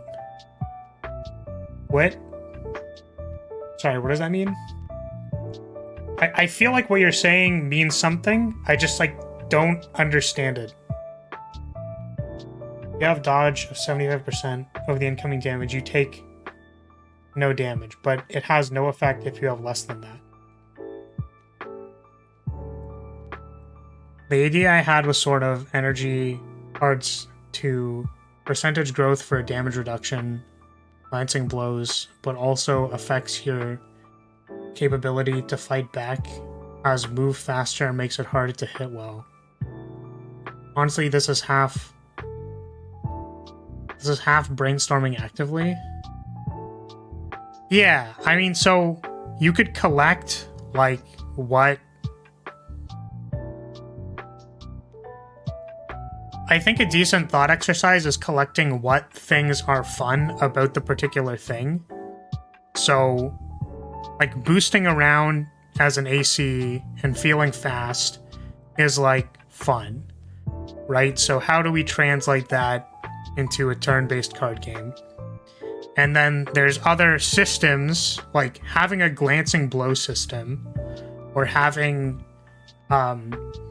speed affect your ability to hit your opponent is also another system, which I'm a little more cautious about because I know that Spire is aggressor slanted.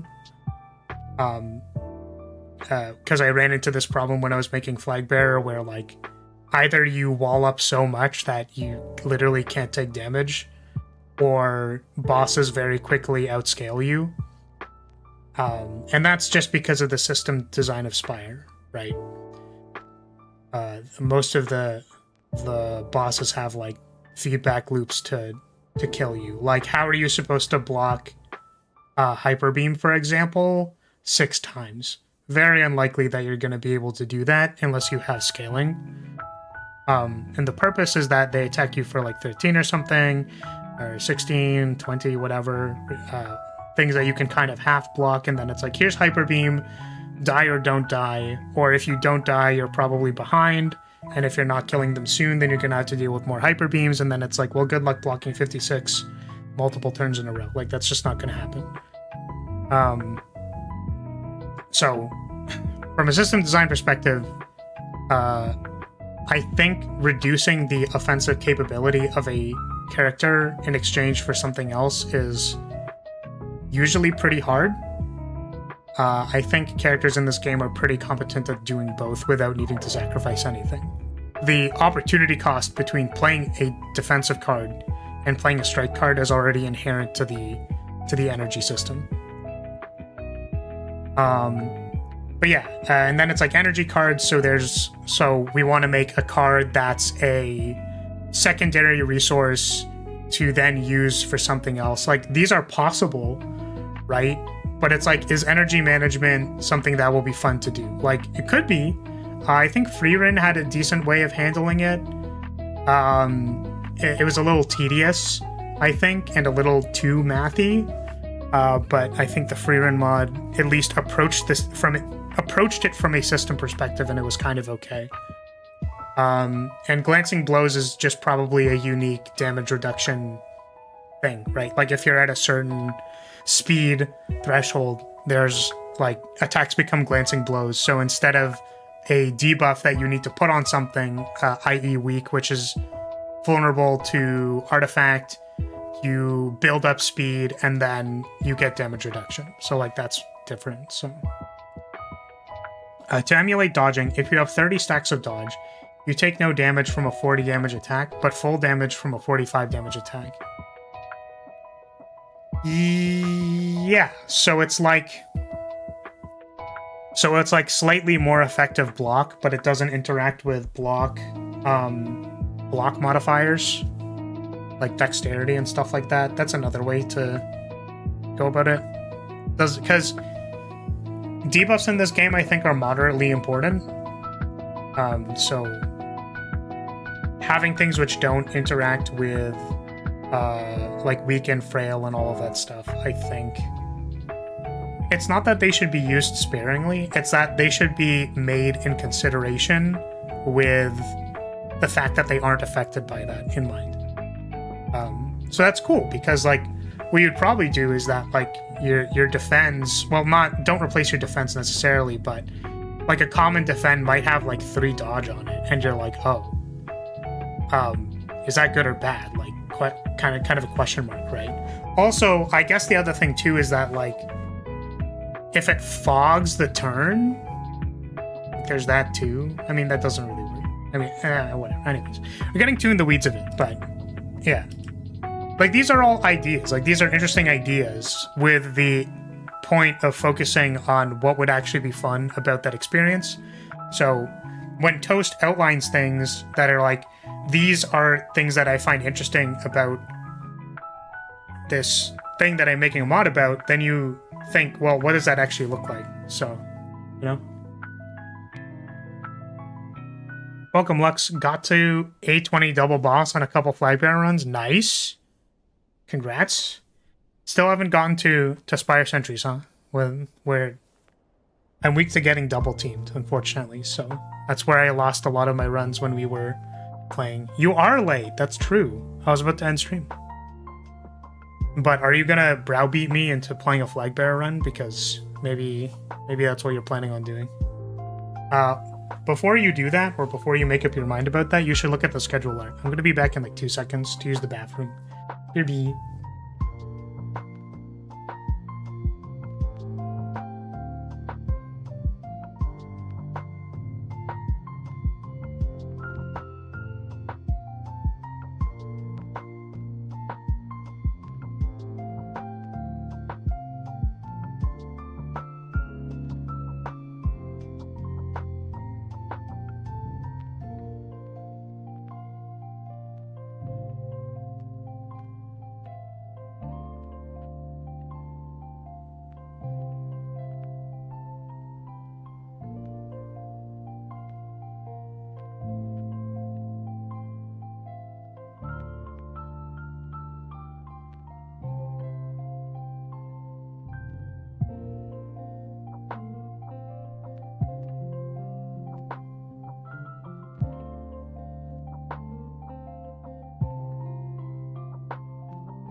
Alright, I'm back.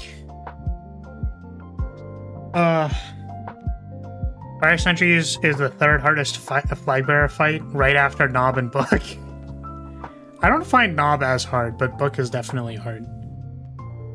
What about the concept of furthering resource balance focus? Say, have the speed or equivalent bar give a small but constant bonus, but you can spend chunks of it for a bigger temporary bonus. Yeah, it's like... what I tend to find is the problem with resource-based systems in Slay the Spire is, I guess, defect is a good way of maybe looking at that, because there is massive opportunity cost when you are playing a Slay the Spire character in choosing to play a card which commits resources, because those cards could be compared to power cards. Like, you're looking for a long scaling advantage by committing this card which generates resources. So I think Defect does that really well, because all of their cards are like kind of on base, they do something, and then orbs are attached to those. So yeah. It's fun randomly tossing out various thoughts, but I must begin my walk to college. Hopefully I will see you all again soon. Oh, alright. See you, Toast. Bye-bye. Spire, Sword and Shield are a hard fight in general, but for Flag Bear it's particularly bad. Yeah. Just like die immediately. I mean, I want to say I don't even know if that's true, but like I wonder if it's just because we're bad. Well, I say we're bad. I'm bad. I do actually need to go at like 7 or like 7-ish, because actually let me just double check.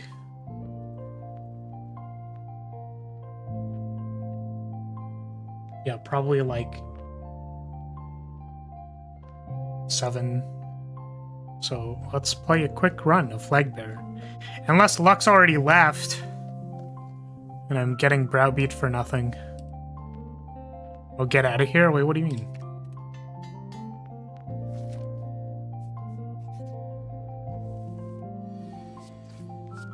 I can lose a Flag Bearer run in like half an hour.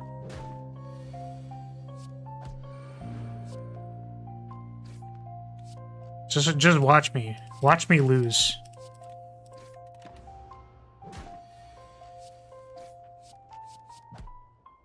I can't wait to get like the slowest deck possible.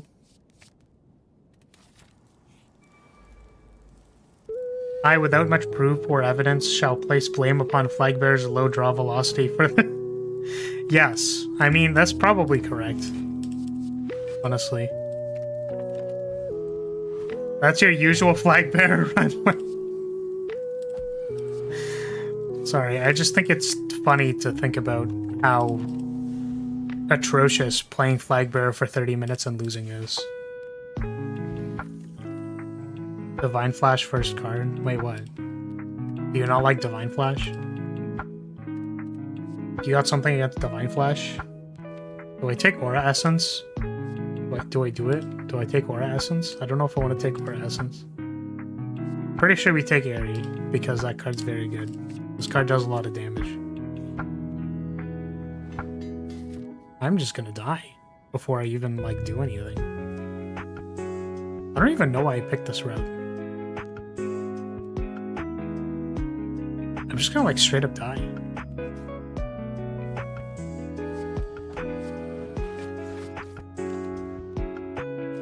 You just can't get enough going before Skewer hits you for 40? Yeah. Unless you are popping the fuck off. Why you get those... Why you gotta get those 3 in the same card reward instead of spread out? Yeah. Yeah, true. Rip time? There's feathers, but we already picked this area and it's upgraded. Like, I don't even feel like I need this card. Take this. I don't want to take the banner ignition. Alright, time to lose.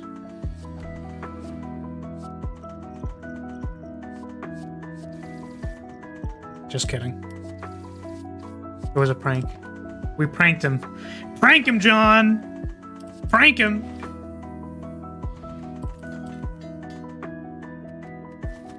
We're fighting Slime Boss. Don't think I care about taking Holy Essence. And Fissure is good.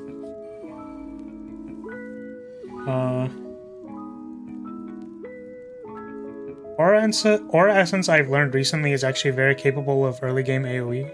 I generally value Sacred Ground as better overall, though, when it comes to scaling pulls. Yeah, I think this is accurate. Aura Essence just being like a you pick it and then it's like fine AoE is definitely a thing.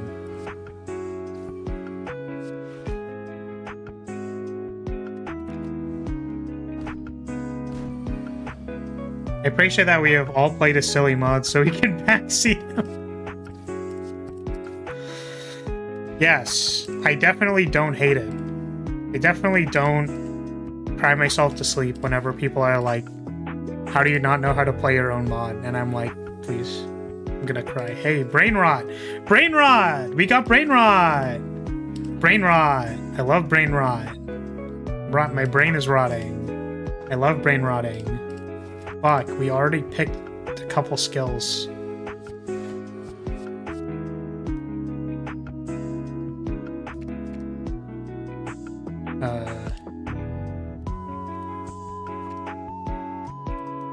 Yes.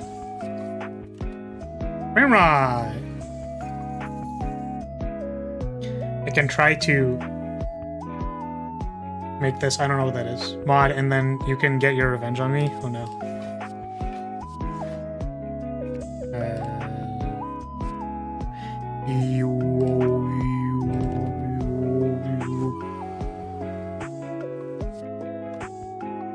Brain rot. Brain rot. Brain rot. Brain rot. I missed a brain rot! Fucking. Every time, man. Every time. We brain rot every time.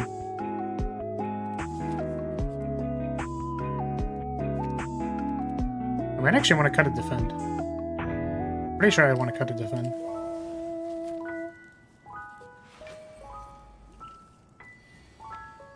I don't have any scaling. Except for, like, having momentum swipe in the yard and I guess having a time fissure on standby. Ooh. Darn, I can't draw both cards. It's too bad. So then we'll try doing stuff next turn. Ooh, wait. I can suspend 2 damage. We're cracked. We're cracked. Brain Rot plus Riptime is such a strong early game core. 90% of my good A20 fiber runs are built off of it. Yeah, I guess with command. Like, Riptime is just really good with command, so it's just kind of be what it do, you know. We're gonna reshuffle first. Oh, I don't have any recall cards, do I? I have command.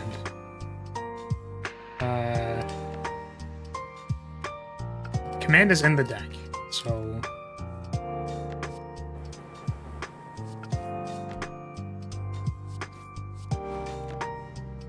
and this character is broken. Who made this?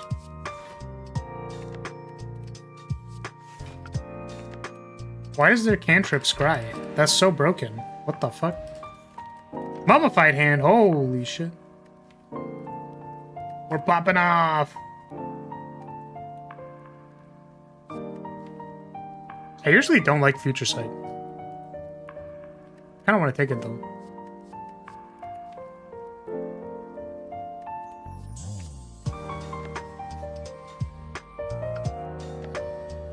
My coolest run was the one the other day with the sadistic nature and a bunch of aura buffs.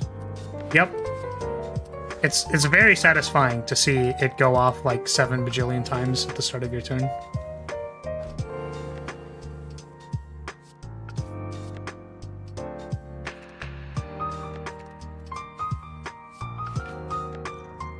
I just don't want to deal with this.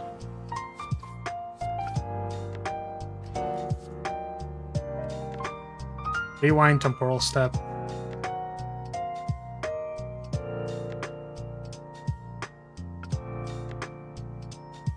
Maybe rewind is good.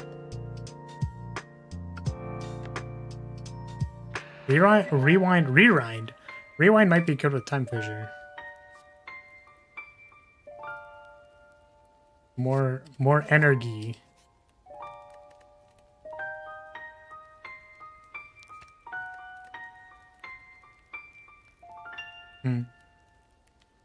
Don't need to draw more cards. What am I fighting? Slime boss?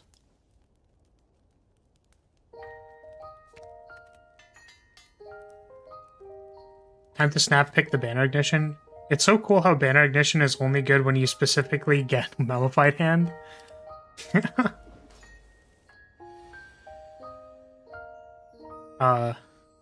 Or was it a different thing that you were talking about? I don't know why I played this rewrite when I wasn't doing anything.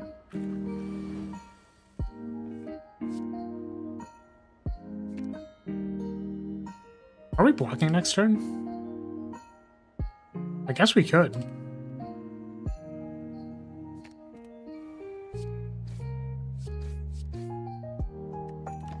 You were talking about Mummified Hand? Okay, I just wanted to make sure.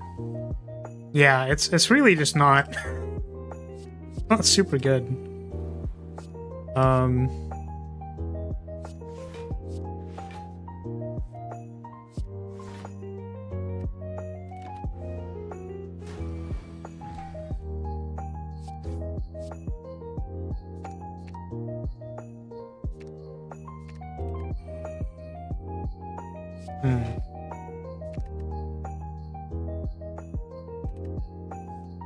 Can I draw command? No.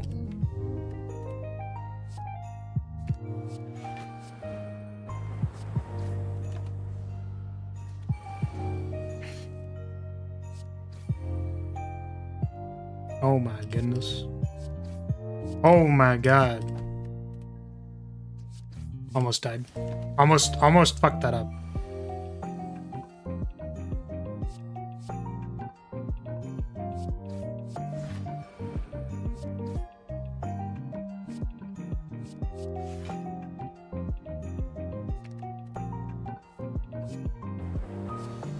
Nice.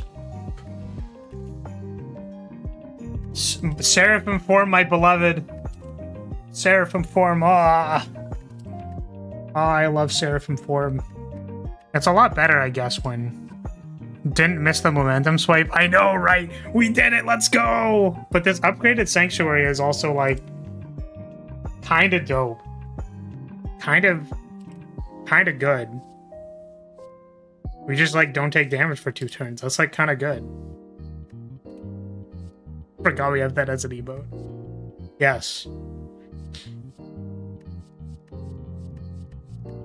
Yeah, it's a power. It's probably better because it's a power.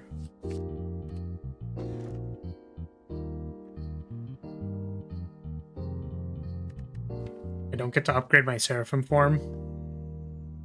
That's probably not good. I don't like that. I want to be able to upgrade Seraphim form. Wow, all these suck. I don't know. I'm not gonna go elite hunting. I'm not an elite hunter. Shit. Yeah, whatever. I don't have to upgrade Seraphim form. If I'm gonna heal every time, it doesn't matter. Not being able to upgrade flag bearer powers is a big issue. Oh, that's too bad. Maybe I'm just trying to lose. I rest at every bonfire anyways, so...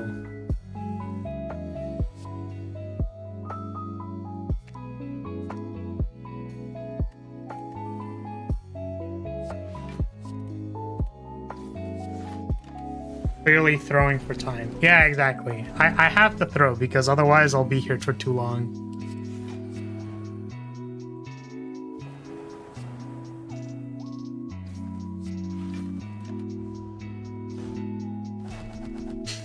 Yeah, if we get apotheosis, then we're good.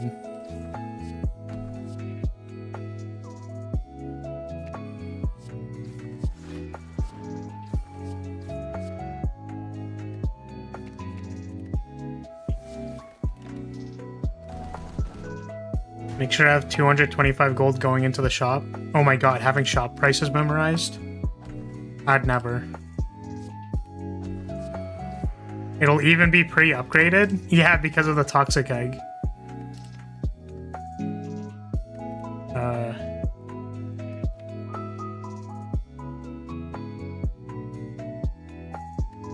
Like, do I want to take the haste? Do haste shenanigans? I mean, we have Airy. We have Airy, we have like Rewind, we have Future Sight, we have card draw. Maybe this haste is fine, actually.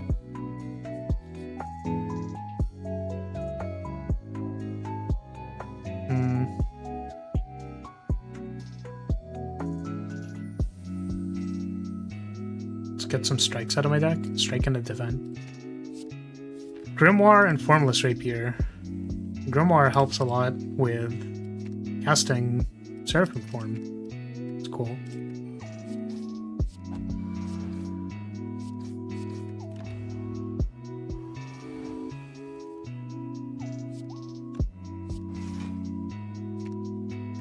There it is. Oh, there it is.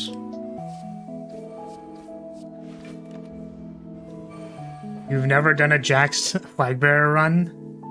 Damn. There was one time I have drawn buff girl Flaris like one time. I've done it once.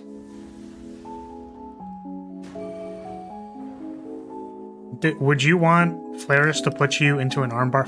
I didn't haste again.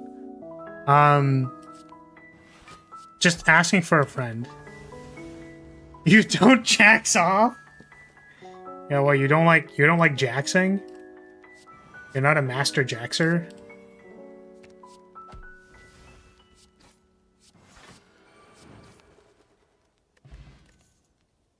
Reinforce banner.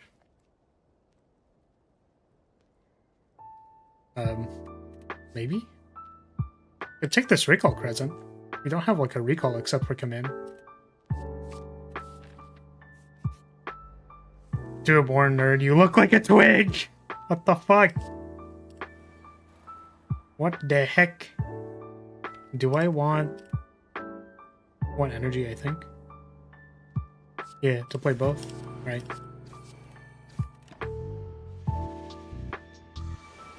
No, I didn't play the momentum swipe because it was slower. That's why I did it. Hey, the 3 went to 0. Let's go. We're gonna bend the Eerie and then... Oh, fucking... It doesn't show the changed cost on the preview. Damn, stupid. Stupid goddamn. Oh no, it's gonna keep going back to my hand. Oh god. Wait, why didn't I bend the other one? Oh.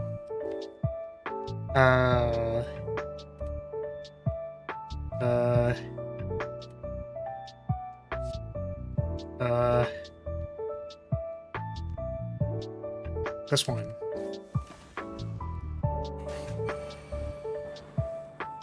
Lara Twiggy Twink confirmed. I mean... Have you looked at my biceps? I don't know what to say. I have nothing to say, unfortunately.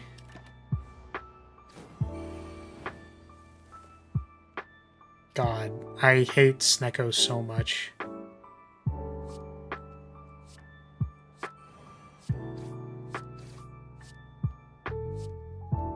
It's so bad, dude. Oh my god. Oh my god.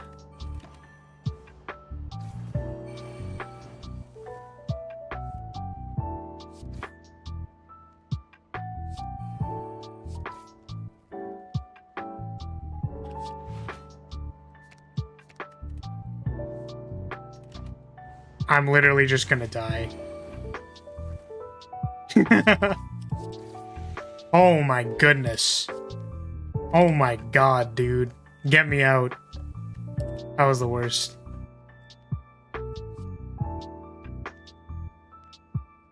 That's because the cost doesn't change until you draw it.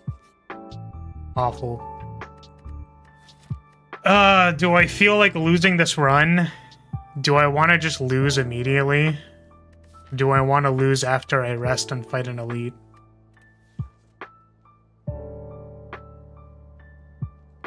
Lars is 6'10" African American powerlifter IRL. He likes to RP as a twink online because it's different. Exactly. That's correct. Even after all of the lifting, the insecurity that I feel represents itself as my avatar. Alright, let's lose. Let's do it. Okay.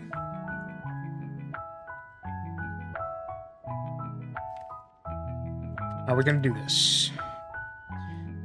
Rewrite first, try to bend Seraphim form and win the game. Those aren't Seraphim form. How about now? We can draw Grimoire and Future Sight with this and then the Formless Rapier, and then we Future Sight, bend Seraphim form, and win the game. Fuck! Are you kidding me, dude? I fucking hate it here, dude. Wait, no, that doesn't work either. I was gonna say we could Grimoire Retrace to pick up Future Sight, and that still doesn't work. God damn it. We're about to get 3-man by the Red Mask Gang. How horrible. I would hate if that happened. The question is, do I want to pick up Command? I'm pretty sure I do. So we bin the Command. We Grimoire Retrace. We can also Grimoire the Rewind, I guess, but I kind of want to do something this turn at least. Oh, we didn't even bin the Momentum Swipe. Kill me.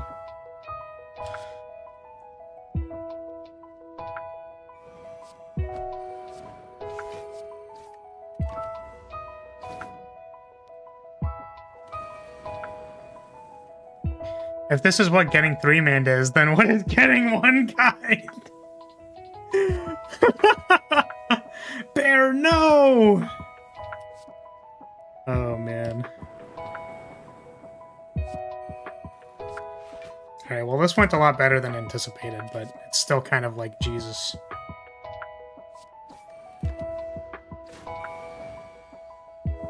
I can't believe we actually thought the line out and then we didn't get rewarded. That was so sad.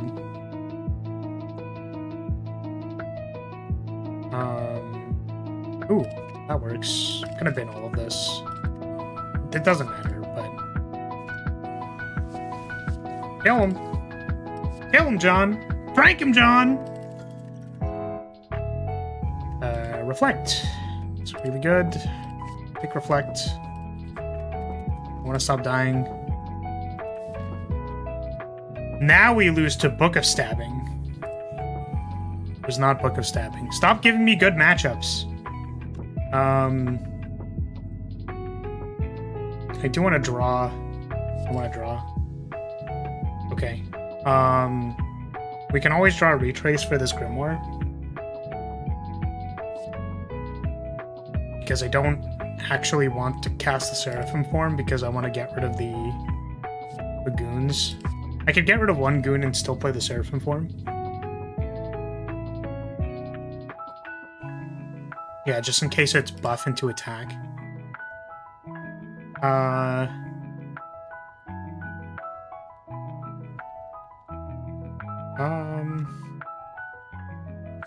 And then we spike the sidearm.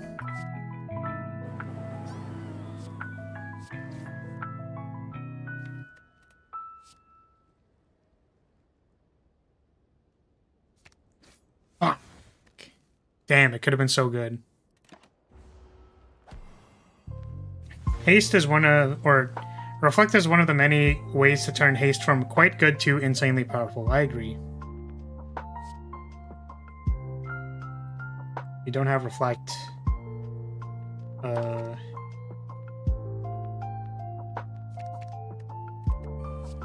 Pick this up. Oh, I didn't take a defend. Whoops. The fuck is that downfall potion? Wait, what? This one? Command? Wait, what downfall potion?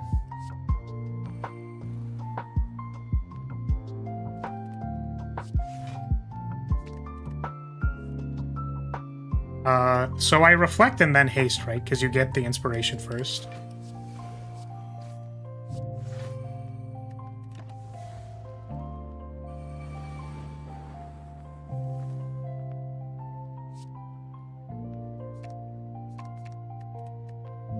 Yeah, it's just a stance pot.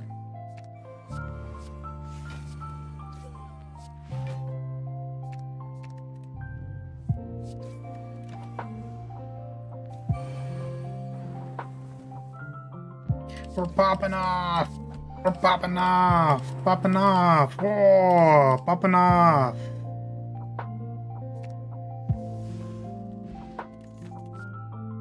Recall swirl. I don't think we need a recall swirl. I could get 2 brain rots, and then if we resolve reflect haste with 2 brain rots, then we're probably really good. You can haste, retrace, haste, reflect? Oh yeah, true. Yeah. If you're confident you're not gonna get nailed next turn. See, I thought you said if you're confident you're not gonna get railed next turn. And if there's anything I know about the way that I play Flagbearer, it's that every time I cast March, I get railed next turn. Every time, without fail. It just happens. I mean, I think I'm cool, and then I do it, and then it's not actually good.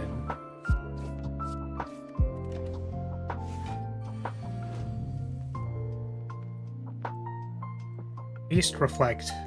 Ah, I can do the same thing. I can do this, and then... Oh, that's kind of good. This, and then I do this.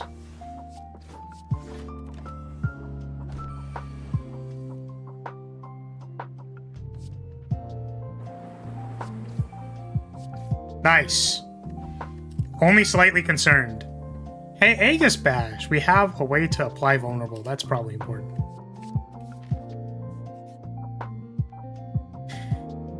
Interesting you go for the Serpent Lady instead of the Centurion first. It's because I thought that I would have enough damage for it. Hey, Birdface Darton. It's kind of good.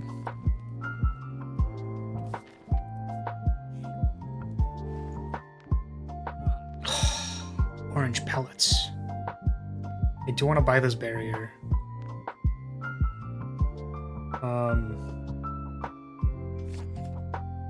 Can I do both of these? I can, right? Guess I could have bought the orange pellets first.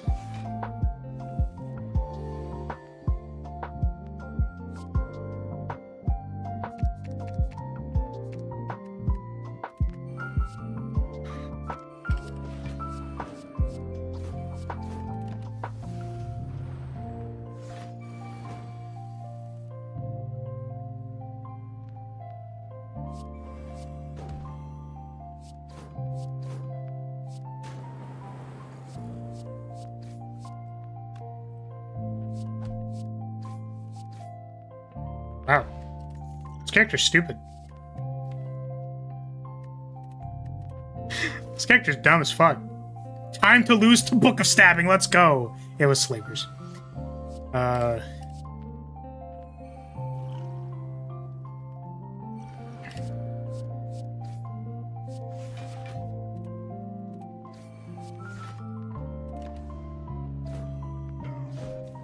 Splash? Why do you do that? Why would you do that? Don't do that. Don't just randomly splash me. What are we doing here? I don't want these cards specifically. So... I retrace the cantrip. I can draw both.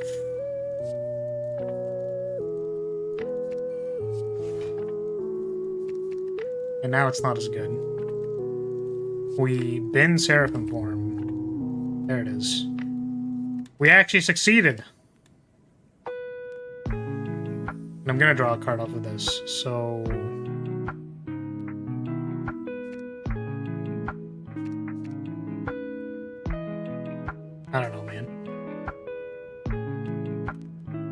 Need some defense? Or maybe I need a way to kill the guy at the back? I don't know. Because I didn't see how much damage I had.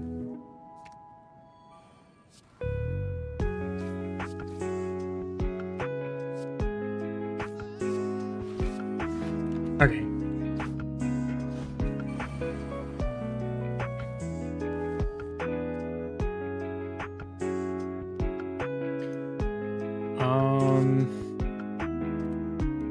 Retrace?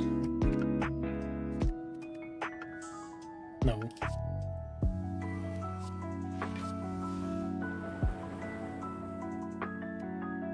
Gotta let the recall timeout.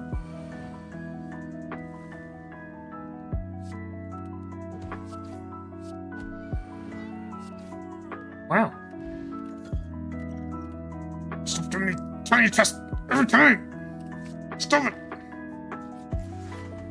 Stop with the tiny chest. Stop making fun of me. Stop bullying me. This game's bullying me.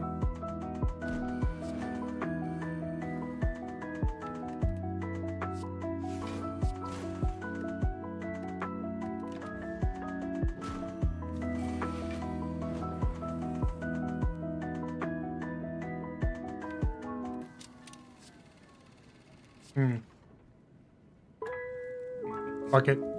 Fuck it, we ball. Order, sequencing. Fuck it, we ball. Tiny chest strikes again, every single time, without fail. Every time I play this character, just tiny chest every time. Can cantrip for a recall. I'm looking for the recall.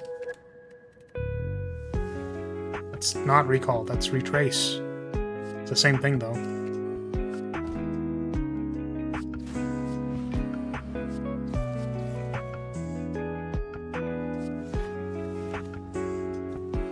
And it's a late act 2 tiny chest, so it's probably useless just like yours. Jesus Christ.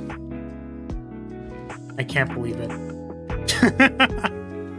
Preparation is kind of cool, so is Excalibur. I don't think Excalibur is good, but maybe Preparation's kind of good. We don't have a way to apply weak. I don't think we really need a way to apply weak, because we have Seraphim form. Maybe it's just good in general. Like, this is our scaling. We're kind of looking for more powers, honestly. Prep is nice, vulnerable. Yeah, but we have Vegas Pesh. We're fine. Everything's fine. Am I getting bugged yet? Oh. It's like, I think they start at 7:30, but I could also just be horribly mistaken. I actually kind of just want to draw all of these cards and play them next turn. Because if I can play everything and sandbag Banner Ignition into Seraphim form, then that's like quite good. But we can also just play Seraphim form off of this Grimoire instead of trolling, so...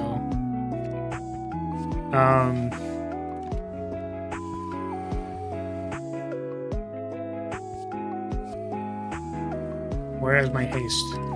Give me haste.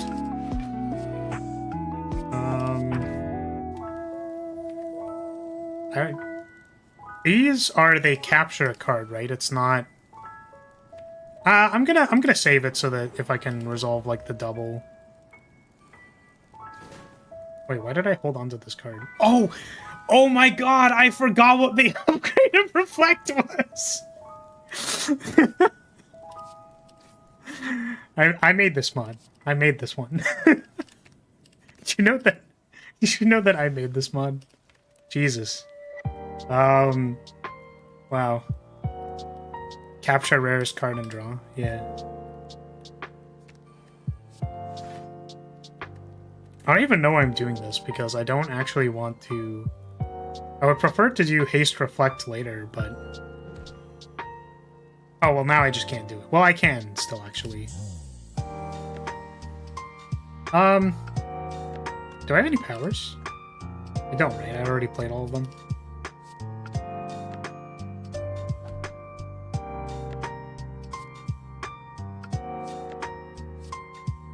Yeah, it doesn't matter.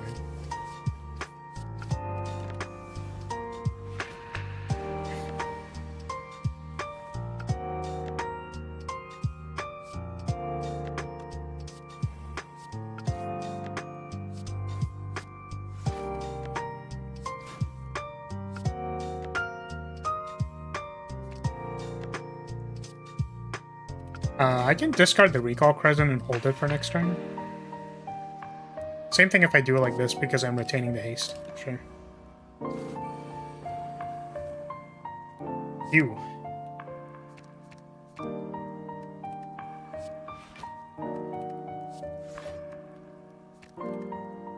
Wow.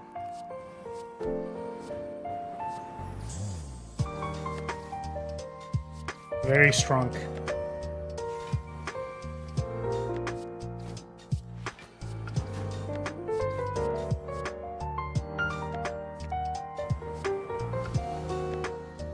We play the vulnerable card last. Sequencing. Very powerful.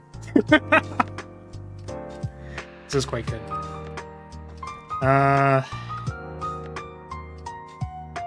What the fuck? Sure. Sozu, let's go. Am I getting bugged yet? I'm not getting bugged yet. Alright, I'm gonna keep sandbagging it. Perfect fight? I don't know, I didn't pay attention. Maybe. I still need the blue key and the red key. Two. 1, 2, 2. These are all 2s. 1, 2. 2 again. Yeah, these are all 2s. 1 bonfire, 2 bonfires. 1, 2, 2 bonfires. These are also all 2 bonfires. It's our late shop. The latest shop is here at the center point. Which we can't fight 2 elites if we do that. So I think we take any of these. It doesn't really matter. I guess we could take this one and then... Do I have to like remove anything? It's like another strike.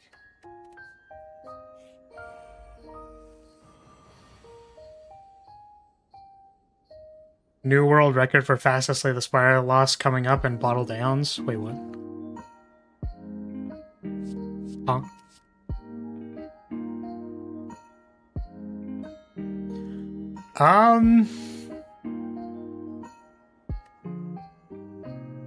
I have no way of actually drawing any of these cards because I'm gonna grasp fate. Interesting. Cool to know. I'm glad I did this.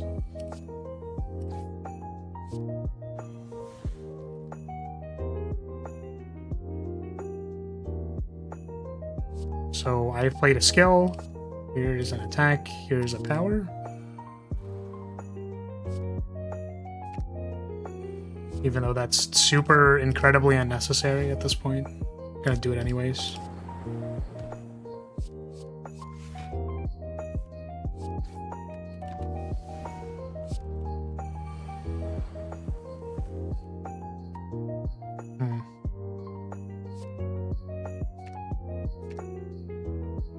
I don't have a haste in my hand.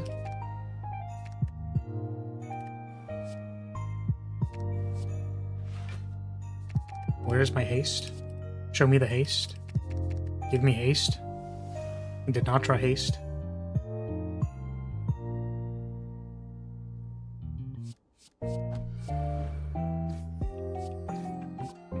Still didn't draw haste. Damn spiky guy.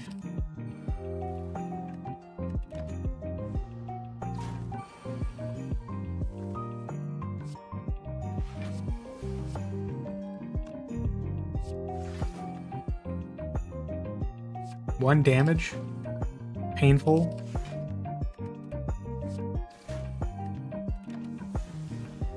Oh, I could have defended still. It doesn't matter.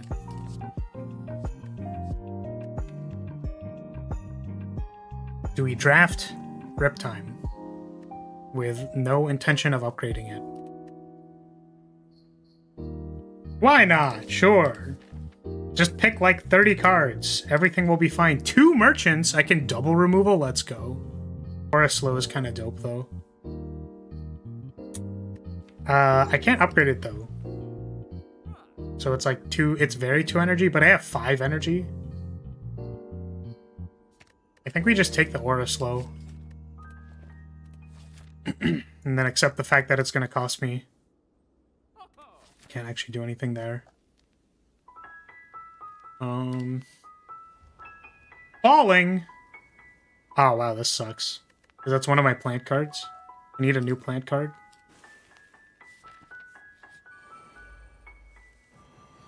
There's a clockwork souvenir. Yes. I usually like taking clockwork souvenir, but...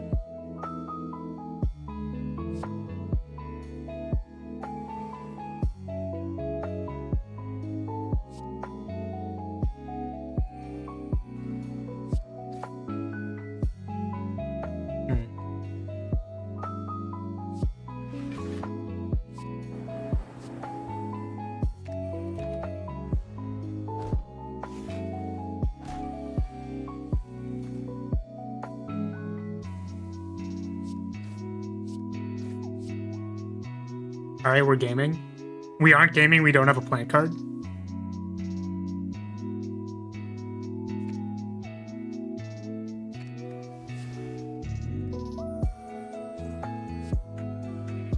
God damn it.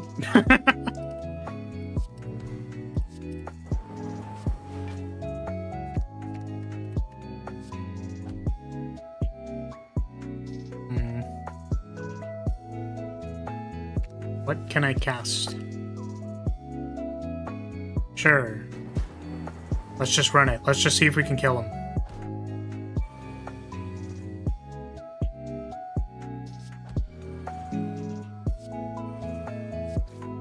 Never noticed how good pellets is with grass plate, but man, that is good. Yeah, because it usually gives you the like required types to actually trigger pellets.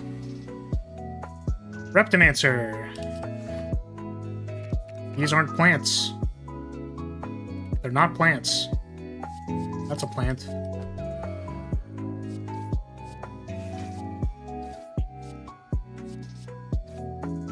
Then we chill? Do we exile something? Ooh, we can future sight. Nice.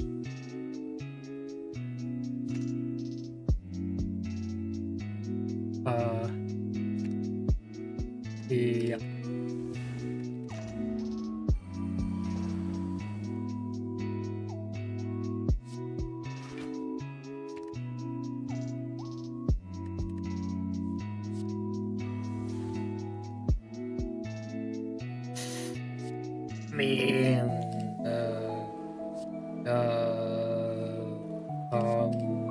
Shit, it didn't hit Seraphim form.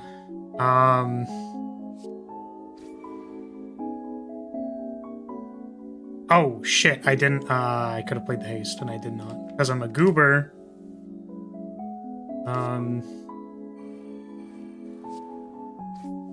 Right, so anyways, I time walked. Anyways, we went time walking.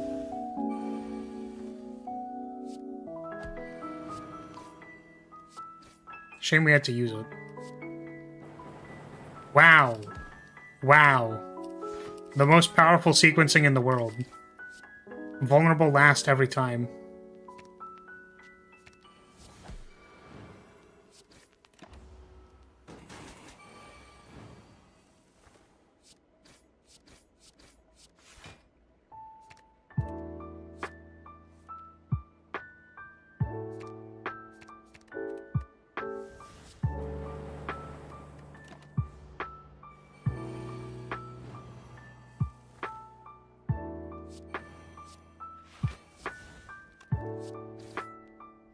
Sequencing! Sequencing is so hard! It's so hard! I'm so hard right now. Yep. Maybe I want to block. Do I want to block? No, I have, like, a bunch of rewrites. So it's all good.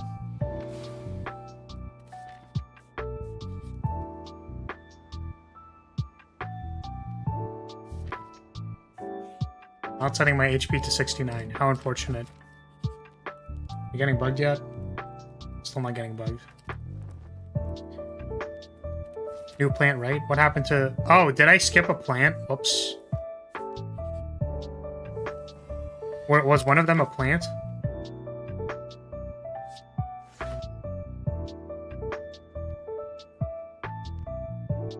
Oh, shit. Whoops.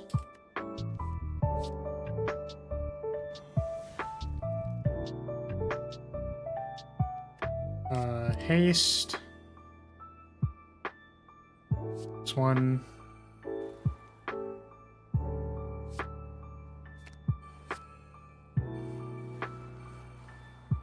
Holy Valley Town.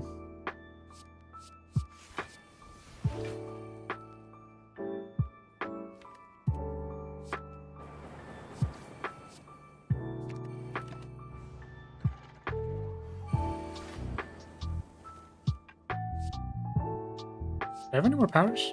I do, I have one.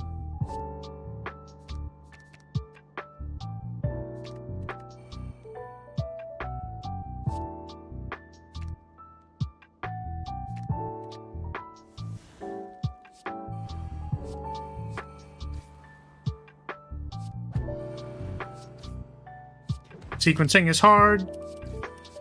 How many times do I need to tell myself this lesson until I do the thing? None of these are plants. Oh, we can trigger tiny chest. Let's go.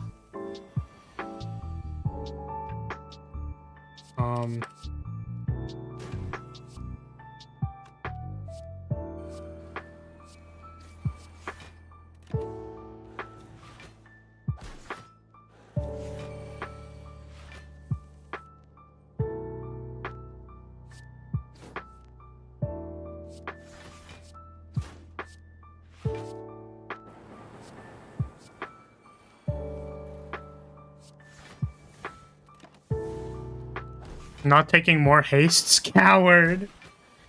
I am a coward.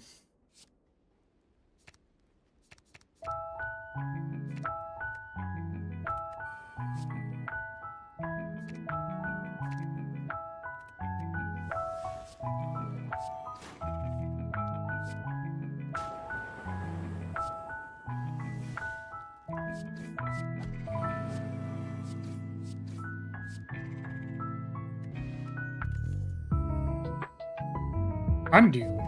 Nope. Use the tiny chest one time and then forget about it. Literally pump and dump. Wow. Whoa, what the heck?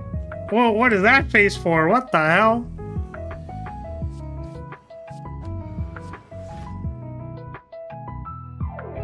Banner ignition. Do I play that now? Probably. What the heck? Pumped and dumped? What the? Listen.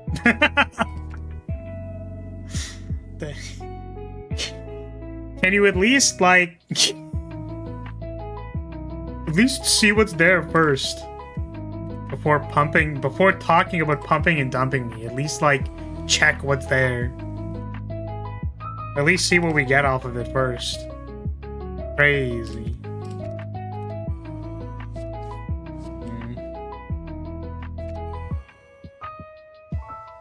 I guess I didn't actually want to cast this. I could have, like, searched for Grimoire first. Now I can't do it. Actually, if I cast everything first, and then I grass note, that's not how that works. I'm just gonna cast it.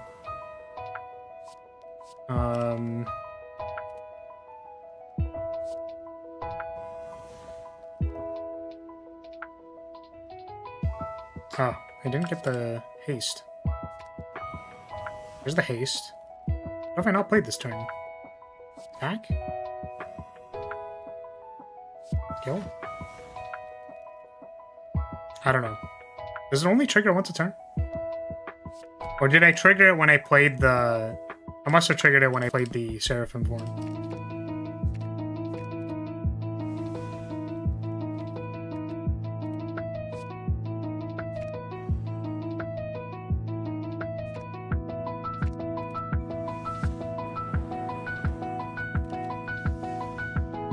Really, I should have mod status solely so that I can use bonk chat and for literally no other purpose.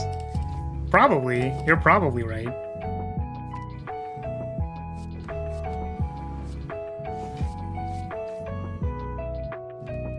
Formless rapier.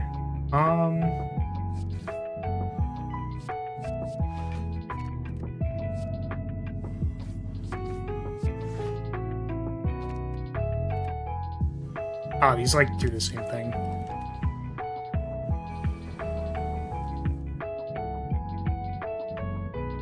Is there a plant? No plant. I need to remember that the only plant in my deck is basically command. I think it's actually only command. That was the wrong one.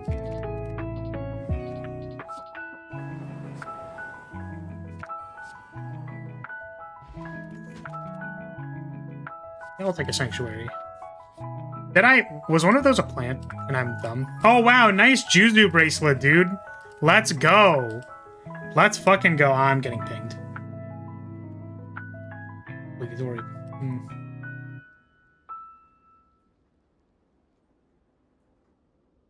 It was banner dance? Fuck me, dude.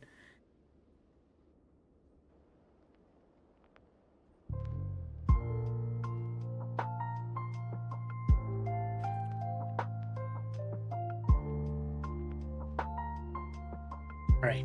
We gotta finish this run in 15 minutes.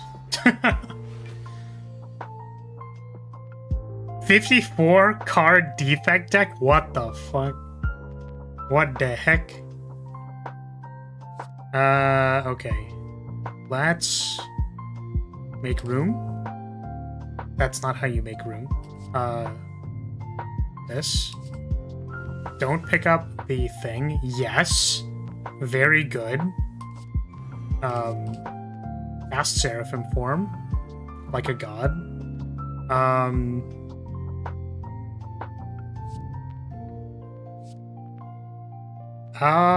What do I do?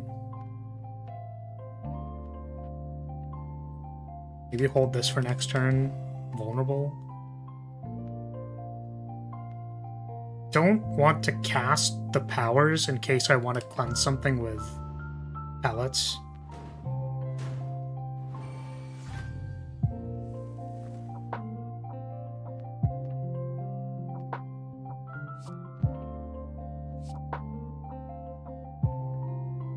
What am I doing?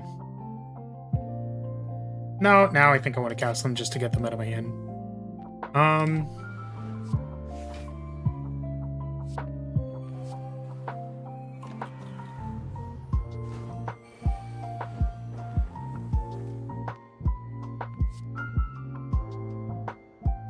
There's haste and reflect.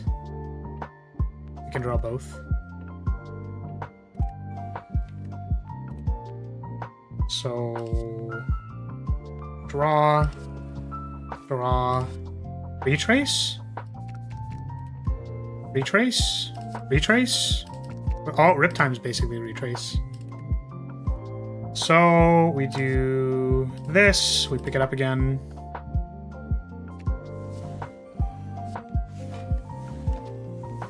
That's crazy. None of these are defense.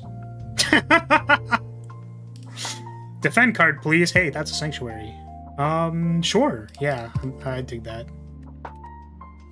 It's like probably unnecessary, but let's hold it for next turn just in case.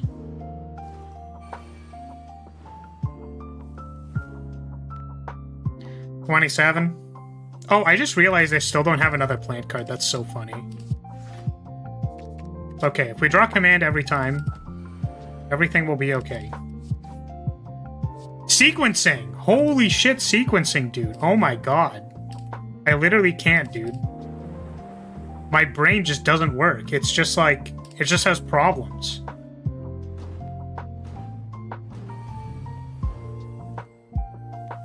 Gotta love how this play pattern makes it completely unimportant whether you're planted or not. Yeah, I mean, having 12 is quite a lot. I think we just want to trigger the thing. I also like how Rewind is working as intended and just keeping Sanctuary in my hand, because that's broken as fuck.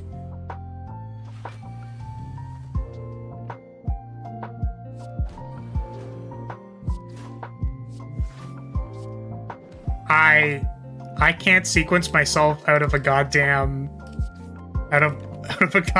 box. I swear. I just don't know how it works. How does sequencing work? Do I want to fog this turn? I don't know. I actually think so, because I only have like 5 card plays, so I fog this and then I set up for next turn with all of these cards.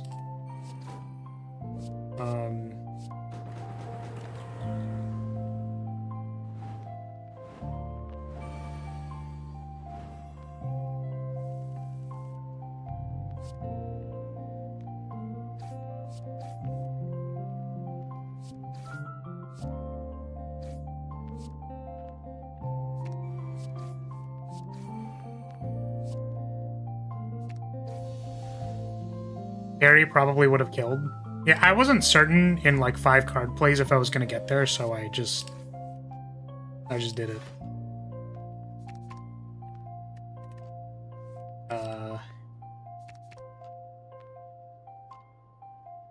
We're trying to draw a big flip card. Now that we haven't drawn the big flip card, we can hold onto a command and not play it yet.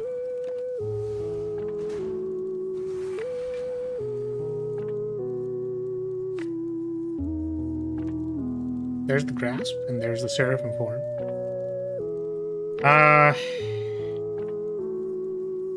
Don't think I flipped Grimoire yet, so we can just like bin all of that.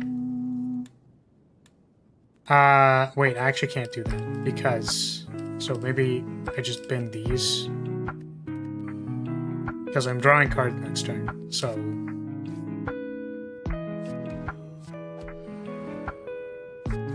and then I don't draw with Sanctuary or Sidearm. No, I draw 6. So I can actually do this.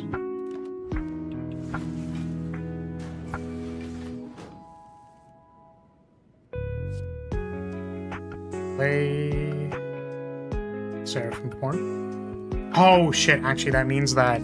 Oh, it's too bad. This still works, I think. If I do it like this. I cleanse again. I keep forgetting. Is it once per turn or something? I'm pretty sure it's like once per turn. And I'm just a dummy.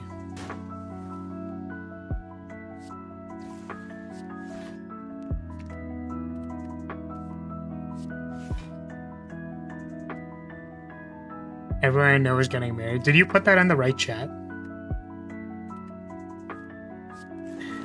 I don't think any of us were talking about that. Might have been a mistype.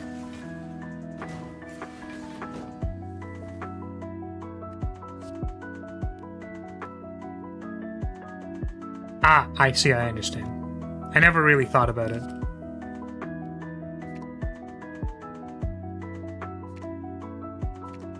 I'm trying to play loose so that I can just, like, go. I don't think I can actually finish this run, now that I think about it.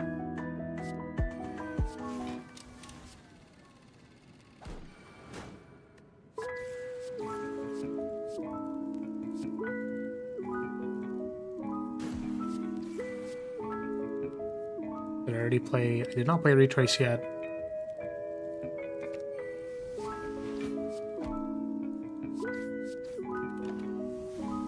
For once you didn't finish too fast? Yeah. I'm holding onto my nut too well. The deck is too competent.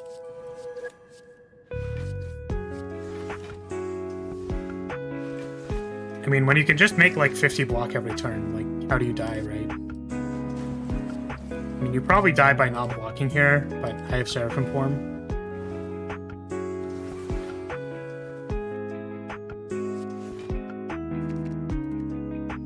The amount of not fast we're going is actually, like, so funny to me. Like, we are going exceptionally slow, despite having all the tools to go fast.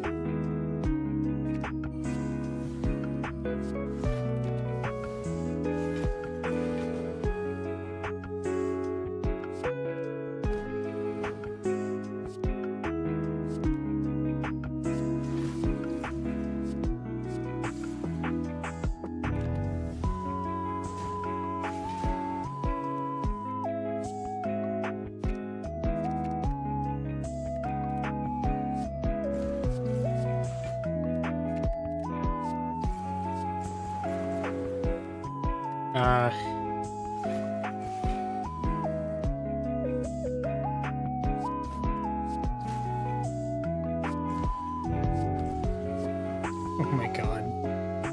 Oh my god. Okay, can we lose to the Spire, Shield, and Sword in 4 minutes? Can we do it? Can we do it, gamers? This fairy in a bottle is not making me too confident about my ability to do that. There's a Panacea. There's another reflect. What was I looking for? A plant? None of these are plants? That's hilarious. The single plant deck, which is literally only command. Can we do it, gamers? Well, I mean, that's a pretty good way to do nothing on turn 1.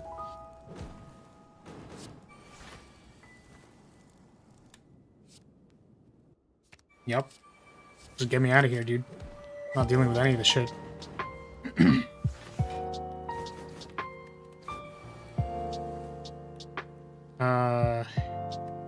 Do I have haste? Nope.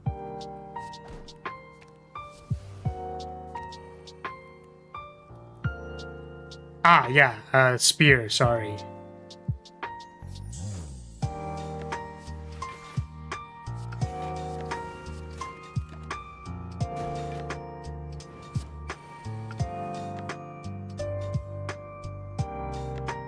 I wonder if Rance is just like 7 years in the past and didn't notice.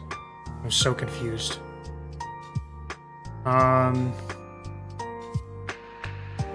Haste, attack, banner ignition, the aura slow, future sight, just cast literally everything, just play all of the cards, Giga autoplay. You were in the past? Okay, I understand. I was very confused about what was happening. Let's get this burn out of the deck.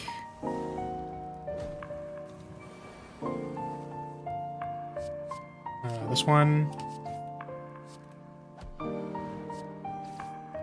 Oh, I missed 2 momentum swipes. Big brain.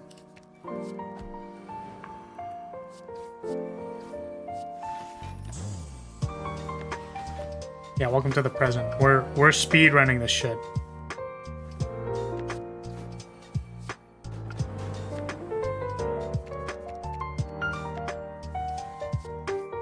Wow, that was not enough. Oh my god. Please.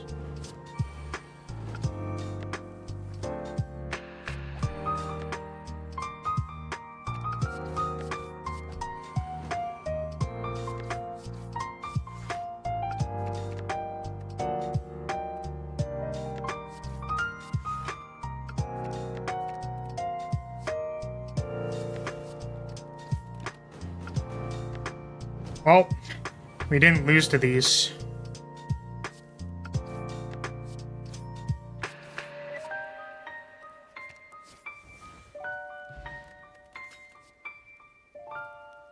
That's a plant, sure. Oh my goodness. Skill, power, attack, power, this one, barrier. Get me the fuck out of here. Please.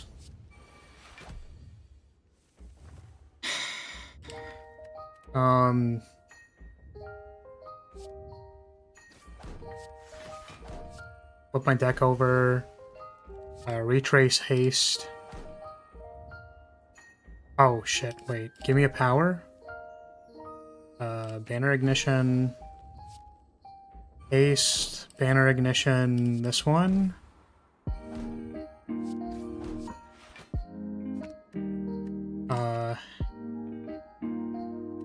Grimoire, await his burn.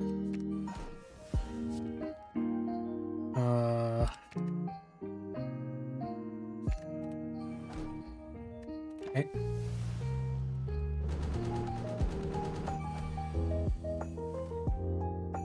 Haste is a fair and balanced card, I agree. Ah,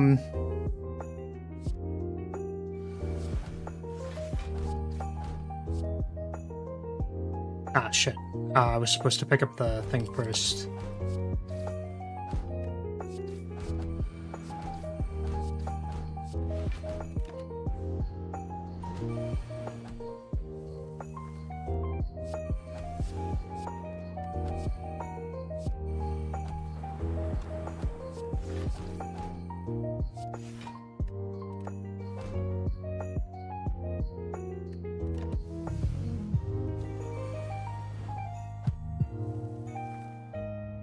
Get fogged.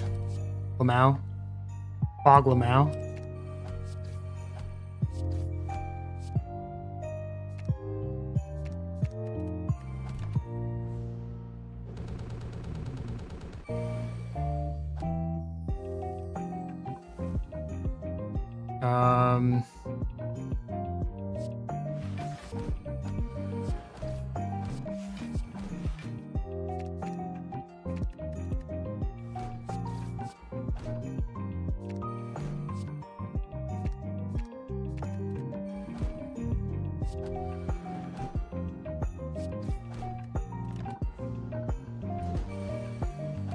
If you win, your stream title will be clickbait, and people will be upset. Oh shit, you're so right.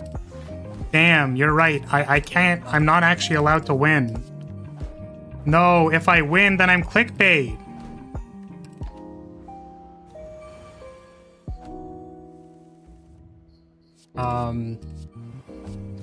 Alright, get clickbaited. Get clickbaited, losers. Actual idiots. I can't believe you believed the stream title, you fucking morons. You absolute dumbasses. Man, you thought I actually wasn't gonna win? Wow, silly. That's crazy, bro, that you actually think I would lose while playing Flag Bear. That's literally me. That's me in the thing. Okay, I do actually really need to like go like right now because I'm late. So thank you so much, everybody. Thank you, Jesus, holy God. If you're still here, thank you so much for watching. Thank you for being here. I appreciate your support, as always, and I will see you all next time. Goodbye. Fire Emblem on the weekend. Bye.